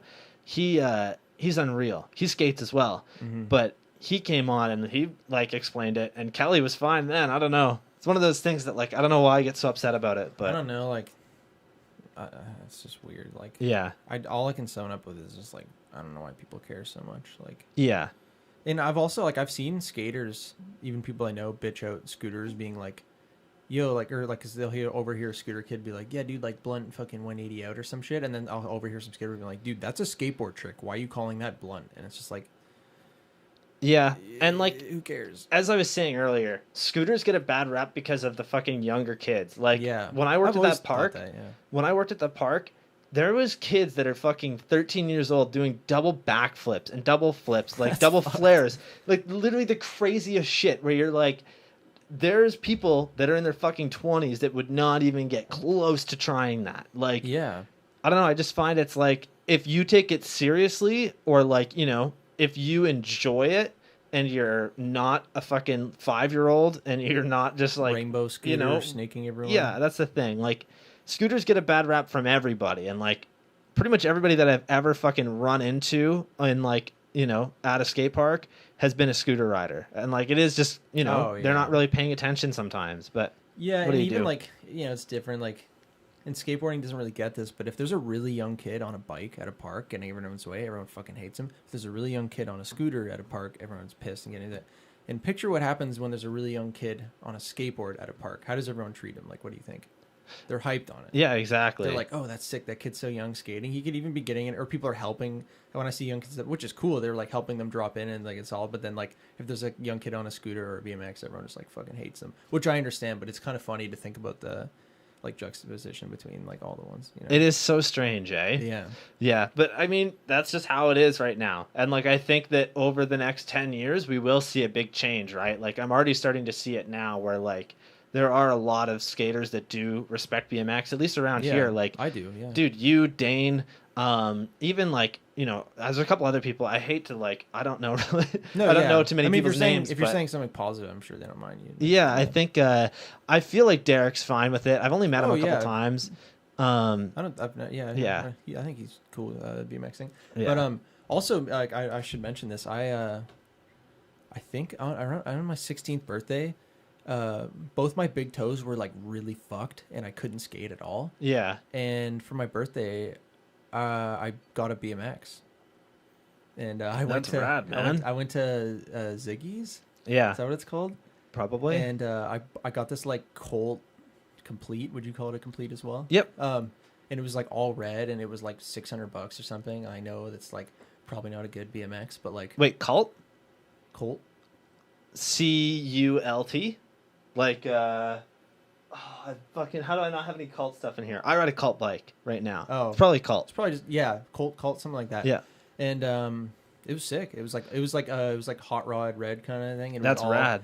I took the brakes off. That was weird to get used to. Yeah. And for like a solid month in like the summer, like it was like probably June like 2014 or something like that. I just biked at McLennan every day. That's And, like, rad, dude. Yeah, and like none of the BMXers probably remember it, but yeah, dude, I was like riding the bowl and shit, and I was doing air. I don't think I ever went over coping or anything, but I Yeah, was you doing, were like, doing airs and stuff. yeah, like I couldn't 180 flat really, maybe a little bit, but like, you know, I could like Do it in the maybe bowl. like curve up and do like, you know, a little bit of a like 90 air, and like it was fun, and I was like airing out of the bowl and shit, and I enjoyed it. And I was Hell like yeah. trying to learn how to just 180 and then like stay on, like, sorry, I don't know any of the terms, but That's all 180, good. stay on your back tire and try and like do a 3 or whatever. Like, Yeah.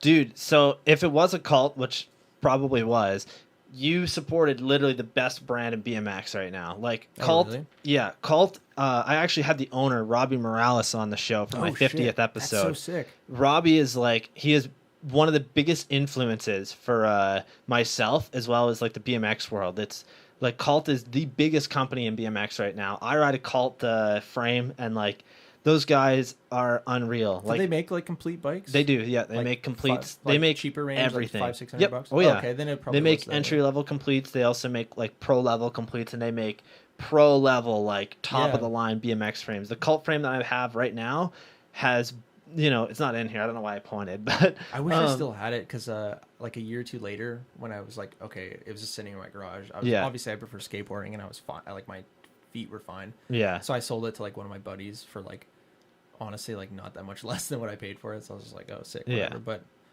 yeah, I honestly would be down to give it another go. It's fun.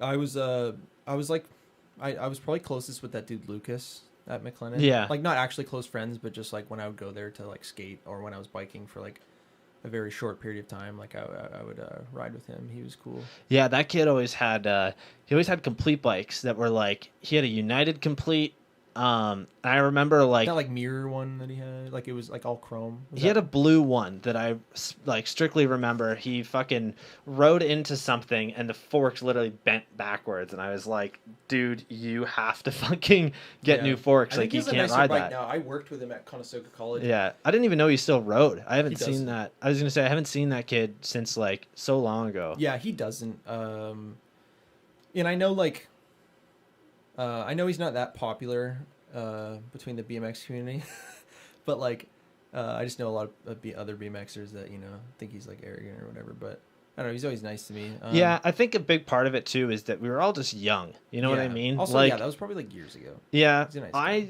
I'll be honest with you. I never really liked him, but I think a big Yeah. part of it was just the fact that like I did think he was kind of an asshole when he was younger. Yeah, but or he was like cocky or whatever. that's the but- thing. We're young dudes. Like, who cares really, right? Like, I mean, honestly, it's think about like a good example, not to call him out, but like Kobe from the skate park. oh like, yeah, when dude, he was- Kobe used when to he be was the a kid, fucking he was a little worst. shit. Like, Yeah. but he was always really fucking good, and he's still really fucking good. But I have specific memories of just like trying to like kickflip the three or something like that, and just like he rolls up, does it first try, and looks at you, and you're like, cool, man. Or whatever. Yeah, He was just like yeah, a little he was a shit. fucking little shit, dude. That's I the perfect way to remember, describe him. He was dude. a little shit. I remember that fucking kid when he was like so young, and Yeah, you everybody, probably saw him at the auto and dude, shit. everybody fucking picked on that kid the one Yeah. day. Like, I remember we were at Trashmore and everybody was picking on him and they fucking made him cry. And like, Oh, I know. I went over and I was like, hey man, they're just fucking around. Like, Yeah. you're fine. But like, oh man, yeah, he was a little fucking shit. And We'd like, pick on each other. Like he definitely got the worst of it, but like yeah, I'd get picked on when I was like younger at the park. Like people, everybody like, does. People, they would, everybody. like, dude, like some gnarly shit went down in McLennan. Like they would fucking like me, Kobe, and a few others. They'd like tie us up and shit, and like That's fucking, so funny. And just like nothing ever. I don't think honestly, I don't think anything was like ever too far. But like they would do Yeah. some funny shit to us. But it's like it was all like. I don't know. It sounds bad, but it was all it was all in good fun. I think. Oh, looking fuck back on yeah. it, like we're just boys. Boys being boys, eh? Yeah. Yeah, and like I think that's kind of how all that stuff starts, Were you there when I knocked my tooth out at Trashmore? I don't know if you were there. I think so. Yeah. Yeah, There was blood all over the bowl. probably then. Yeah, I fucking was riding there that night and like literally I did a big air, came around and went through Sandman, and I don't know what happened. Like, I don't remember it, but I do think that what happened was that my front wheel went over the coping and I went right to my face, and I've had a fucked up tooth ever since. I was missing it for years, and now I Yeah. have a fake one, and like it fucking moves around so much, like it's fucked. Yeah, I think that's like probably one of the main reasons why I remember you. It's 'cause Literally, we always man. were missing a tooth. Always had fucked up teeth. I was that young kid that was like 17 and had a full fucking sleeve. Like, Oh yeah, and Yeah. yeah. But I mean, that makes sense though, because your dad's like a gnarly tattoo artist. yeah, exactly. And dude, whenever anyone knows you, and you come up or something at the park, whatever, just from other bikers or whatever, or if I mention I'm going to the podcast, everyone knows that your dad's like a fucking Yeah. legit like tattoo artist. Dude, Like, he's like one of the best. It's so weird just because, like, obviously I'm going to be biased about it, but like, no, but like aside He from is- you saying yeah. that, everyone is like, yo, like his dad's a sick tattoo artist. Like, yeah. Yeah, man. He's an even cooler skateboarder, Yeah, I've probably seen him, but didn't realize it was your dad. Yeah. But yeah, I would love to skate with him because I know he has like such a specific like old school like Rodney Mullen style. Yeah, he loves Mullen. Like, he owns a couple Mullen decks that are signed and like sealed and everything. So Yeah, I mean, if he ever wants any Mullen deck that comes out from now on, Yeah. like, I can get. hell yeah. So if he ever wants a 775 Mullen deck or 8 or whatever he rides, like I can get it and I'll fucking Fuck yeah, man. I'll let him know. Burnt toast. They say hog tie and throw people in the grass at McLennan. And then they also said, I remember. Were you there when I knocked my tooth out, burnt toast? yeah, like that's dude. Like, and there's probably crazier shit that I wouldn't mention that we've done at McLennan. Like Dude, I remember everybody fucking like literally started a fire by the ledge the yeah. one day. And like, dude, we'd have bonfires at the fucking skate Dude, park. Can you believe all that? of Like, these fucking, I remember like this woman who we would 100% declare a Karen right now. Yeah. Came over and fucking started freaking out. She's Oh, like, I'm man. calling the fucking fire department. And like, it's this tiny little Oh fire. yeah, honestly, I'm pretty sure it was like the like circle of the, Yeah. it was probably like less than a foot in like diameter. It was just these little rocks, and like, you know, you have to put rocks on a fire pit, and we just had this little fire going. Like, whatever, man, we're crazy. It's so funny. But yeah, dude, gnarly shit would go on. Like, oh man, like people would. Oh, yeah, I Yeah. don't want to say anything illegal, but yeah, like this crazy shit would go on at McLennan. Oh fuck, Yeah. I love it. Oh man, have you guys ever tried to ride Bigamins, the water park? No, but recently in the last like couple months, I've seen like friends of mine, like other skateboarder friends that like just don't go to parks because it's just like not their style. Like Yeah. like riding the like old slides and shit. And I'm just like, what the? Because I guess it was closed and it was easier. But Yeah, they have. wait, this- are they like closed or no? I don't think so anymore. I think the water park's closed, but they're having people there all the time. Like my buddies and I, we tried to get in there the one day to ride the They'd be big sick purple on a water BMX slide. probably. Dude, we tried to ride the big purple water slide that's like a quarter pipe, and we fucking immediately, like, we jumped the fence, and the fucking owner was already down there, like, calling the cops, so we dipped out. It's also but harder to jump a fence with a bike. dude, and like fucking 70 pounds worth of camera shit. Like, Oh, I yeah. always carry all of my gear. Like, I've got lights, fucking tripods, 2 cameras, and like I remember having to fucking huck it over like a 10-foot fence and have like 3 people fucking sitting there trying to catch it. Yeah. And then you got a bike, you got to throw that over. Oh wait, I was gonna mention this, but something to add on to with the like skateboarding. But if you really like dumb it down, like think about what we're doing. We're like so like this person could be me or you. We're a Yeah. person that is doing whatever extreme sport. I know it's not the best term. We're doing an extreme sport. We're riding something. We do tricks. We go to skate parks. We go to street spots. We wear the brands. We film it. We get hyped on each other's shit. Like we, you know, it's the community. We hang out, but we, you know, we even back in the day, you know, you like trade, you know, you trade fucking clothes or whatever. That's like the different skate. You know, it's like there's so many like. It's If you literally look at the like all Venn the same diagram, shit. it's Yeah. like everything's so similar, and then it like in the middle would be like all the same shit, and then on each side of the Venn diagram of like biking and skateboarding, it would be like bike, and the other one would be skateboard. Yeah. and then all the shit would be in the exact same. That's like, it's so funny, eh? Like, Yeah. every fucking brand that I wear for the most part is a skate brand, because Yeah. BMX brands, they don't really make clothing very often. Yeah, And like, I don't know. Like, look around my office, man. I have my filming deck here. I've got a fucking board up there. That was from a festival that I went to, though. And then Scott gave me that board over there. And all of my fucking... Dude, my whole desktop here is all fucking skateboard shit. Like, yeah, we gotta get a Comacan board up in here at some dude, point. do it. I'm fucking down. I would love to rep them in Um, here. I got lots of space. Yeah, it doesn't seem like you have a lot of space.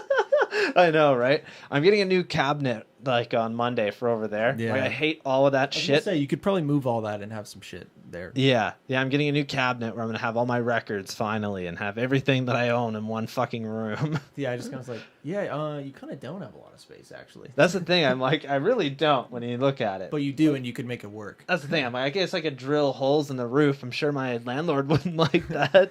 Is it just you that lives here? No, it's me and Tay. So No, I meant like I didn't know if if any roommates or anything? yeah. No, just us. There's people that live downstairs, but yeah, it's just cool. us. Yeah, like this is a good neighborhood too. Like Oh, dude, this is not the to- best. Not to dox you, but I just mean like I've I've lived around here, so yeah, it's a cool area.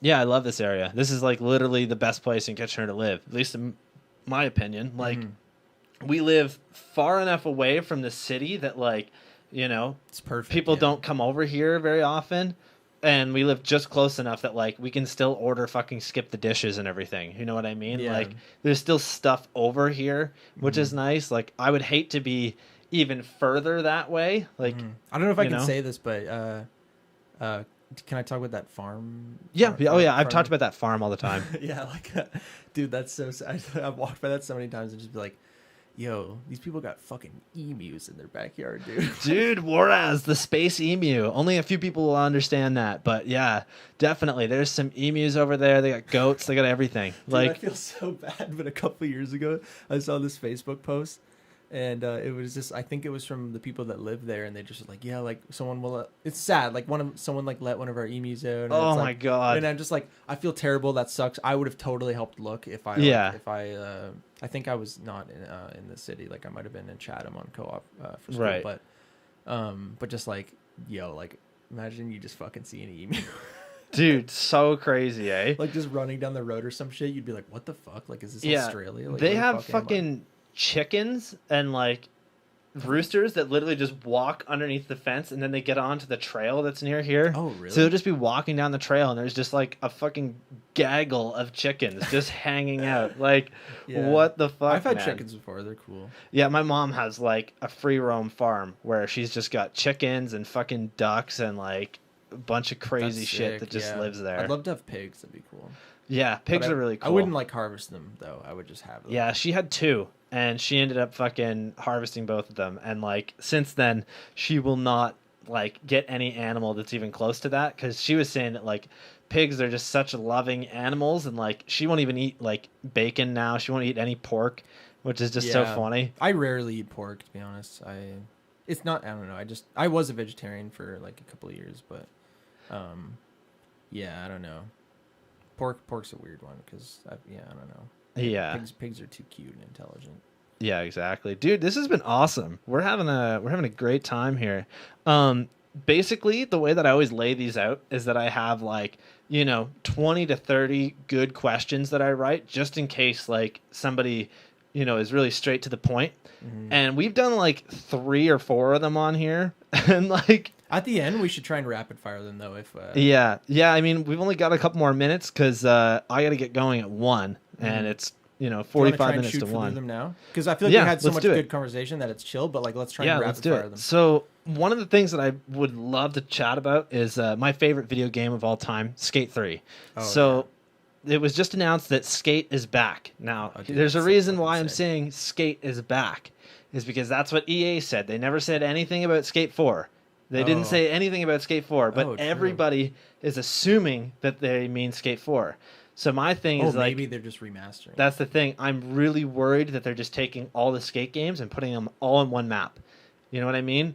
I'm really wouldn't nervous be, about that. I wouldn't be like, I would still buy it. I would still buy it, but like, But I would definitely be way more hyped on Skate 4. that's the thing. I think that they know that they have to make Skate 4 and that like nobody's gonna buy it. Yeah, it unless was like it's that Skate 4. mobile thing they were thinking about too. Yeah, and that kind of pissed me off because I'm like, nobody wants a fucking mobile skate game. We've told you, like, Yeah. literally There's the been barracks. lots of those. No one likes them. Yeah, the barracks made a whole fucking movement, and that is why Skate 4 is happening. Yeah. Maybe But Skate also, 4. man, like, for like ever since maybe like a year since after Skate 3 came out, so maybe around 2010 to now. Yeah, Like, there's been so many petitions. There's been like yeah, celebrities tweeting, like Tyler the Creator, whatever. I feel like I've seen him tweet so many times, being like, "Just make fucking Skate 4," like 6 years ago or whatever. yeah, Like, just man, like we've been asking for it so long. So it's a little like surprising that it's happening now because people have been asking for it for like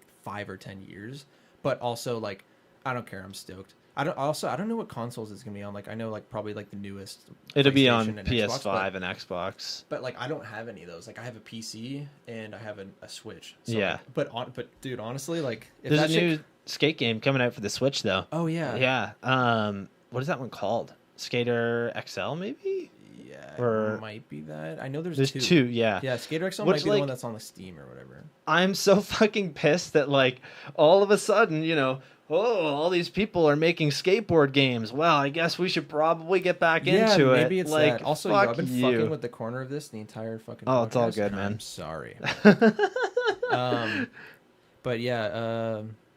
Also, I was gonna say is like when that shit comes out, like I'm gonna buy whatever console it's on. Oh, 'cause yeah. I fucking want that game. Yeah. I fucking need that game. Yeah, I'm gonna buy it. What do you think made Skate such a great game? Like, for skaters, BMX riders, anybody. I think it was like, I don't know if I want to say like how much better or the difference, but it was just so much better than like any Tony Hawk game that came out. I remember like my friend describing it to me when we were really young, like maybe 2009, 2010, be like, dude, like even when you ollie, like you have to like flick the stick back and like encroach and then flick it back up for your, and he's like, dude, even like, he's like, yo, like I had to like practice a little bit to learn how to kickflip in this game. Or like, Yeah. because dude, literally, like I know like there's some people that are nuts at Skate 3. I know with any game, but like I had to like practice to be able to do like tray flips every time. Oh, yeah. and because it's the like specific like flick, like you Oh, played the dude, game, I like, play you- that game constantly. yeah, like you flick it around and then have to last second hit it in the one corner, like,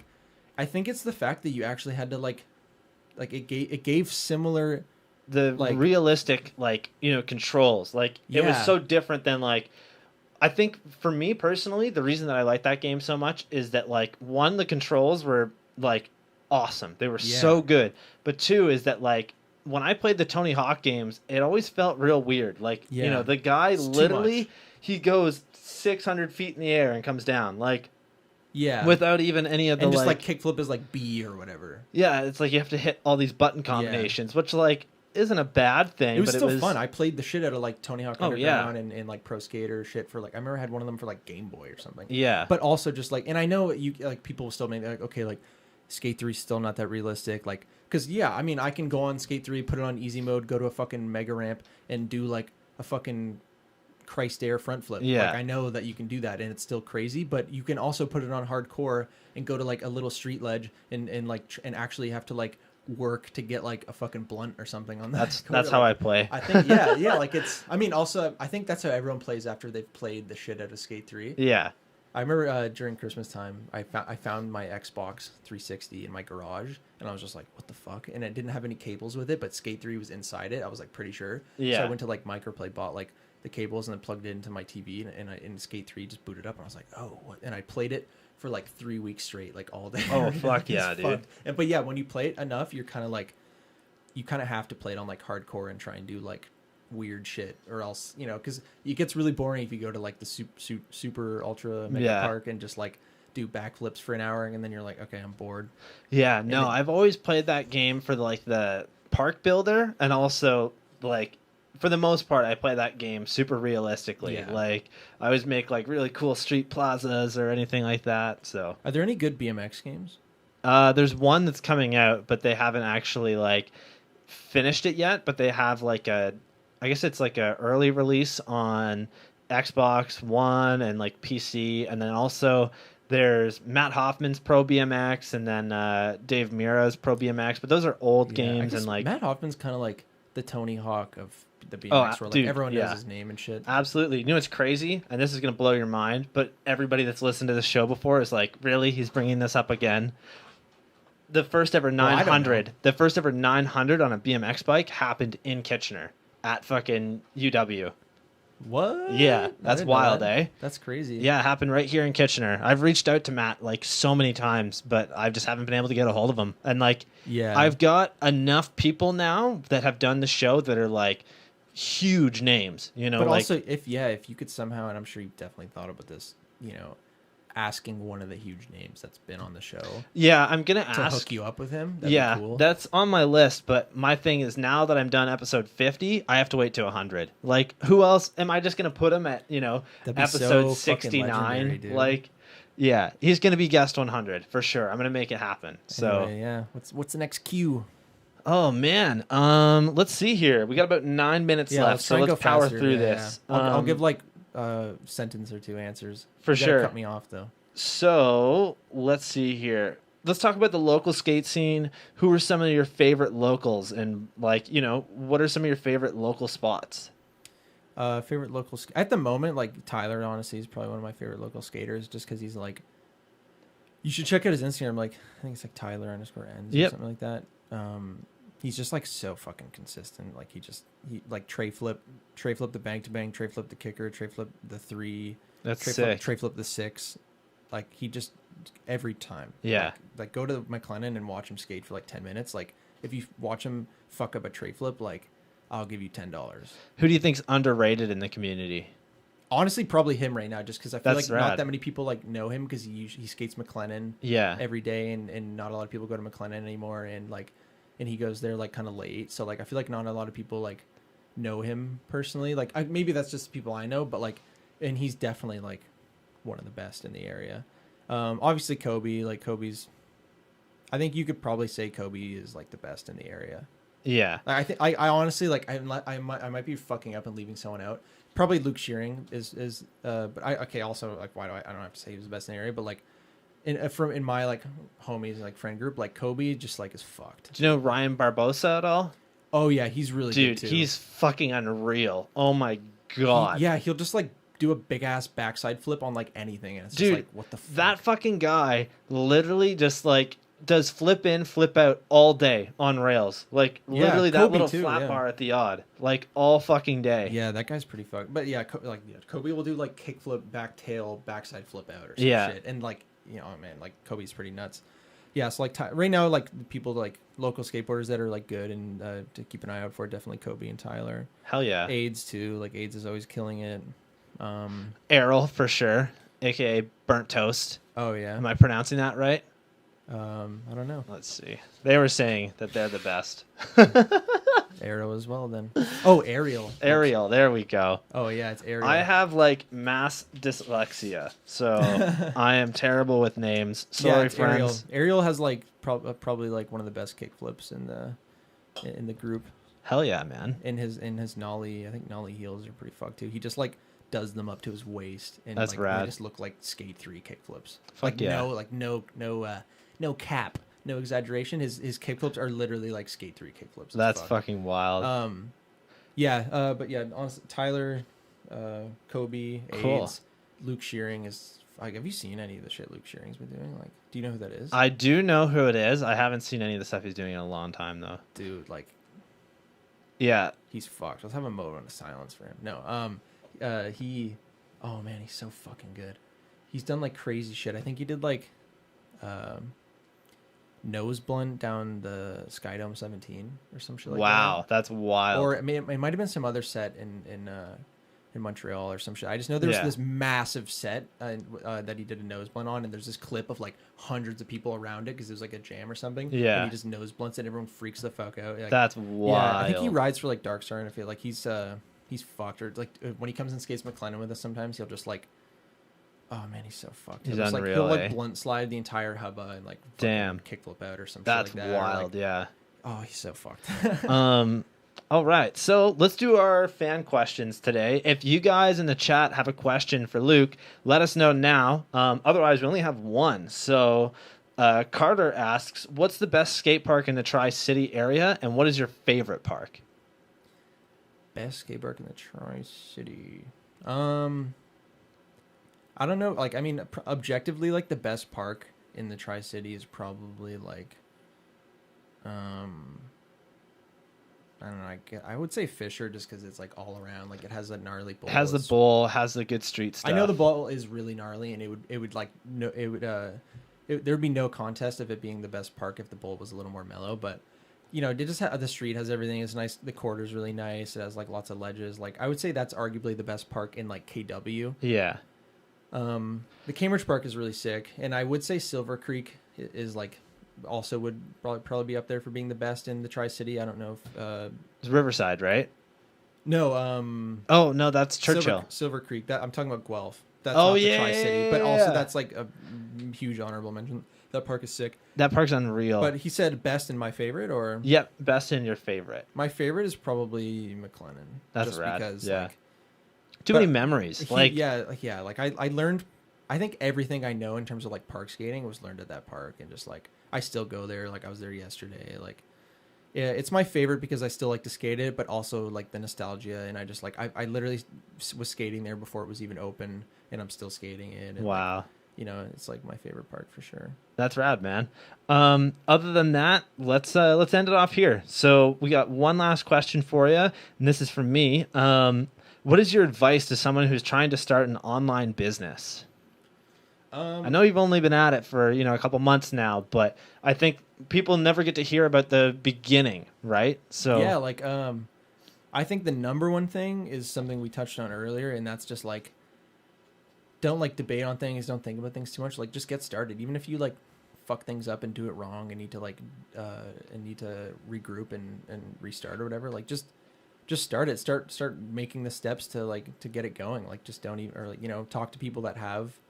Like I know that's part of the question is probably asking me about it, but I just mean like if you know anyone like personally like on hand that has a local business, like ask them about it. Like I talked to Dan from Funhouse a lot when I was first starting it, like asking for advice and shit, and he gave me a lot of good advice, and I still talk to him sometimes. But yeah, like on it, like just the biggest thing I could say, and I know it's general, is just like like literally just start it and just go from there and just figure things out. Like you'll figure it out. Don't worry about all the nitty gritty things, you know, like just do it.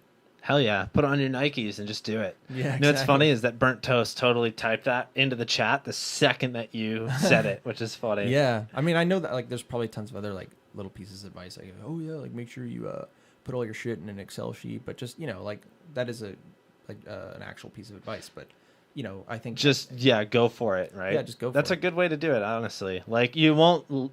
I think if you sit around all day thinking about, okay, well, what do I need to do to get started? You're never gonna fucking start. Yeah, Like just literally, pick something and just go.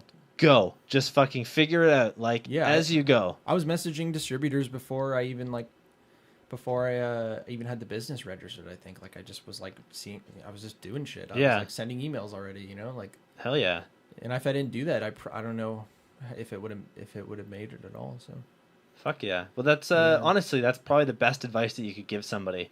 Luke, this has been awesome. Yeah, Thank dude, you I'm hyped. so much for coming on the show today. No problem. I don't normally get skaters on here very often. So like whenever I do, you know, it's always a good time. So thank you. I want to do an episode where I fill these two mics with two other skaters. Maybe we'll get Spot the Looney here and then maybe the Coma Can guy. That would be kind of cool. Yeah, I think I don't know. You know, I think it went well, but also like because you know, there's probably a ton of questions you didn't get to ask. Yeah. And then there's probably more shit that you could ask specific. To Oh, Coma for Can. sure. So I'll talk to Scott, the owner of Coma Can, and Yeah. maybe Make something happen. Well, yeah, like me, Scott, and maybe like another local skater. And, Yeah. And we can continue. Fuck yeah, dude. Awesome. Thank you guys for joining us today. We'll see you guys in the next one. Should be back next week with a new episode. It'll probably be BMX related. Sorry, all you skaters out there. But yeah, make sure to check out all of our stuff that we've done. Check out Coma Can. I keep pronouncing it wrong. I know. And of course, please go and support Luke. He's, you know, trying to create a community here. So fuck yeah. We'll see you guys later. Peace. Where's my button? There it is.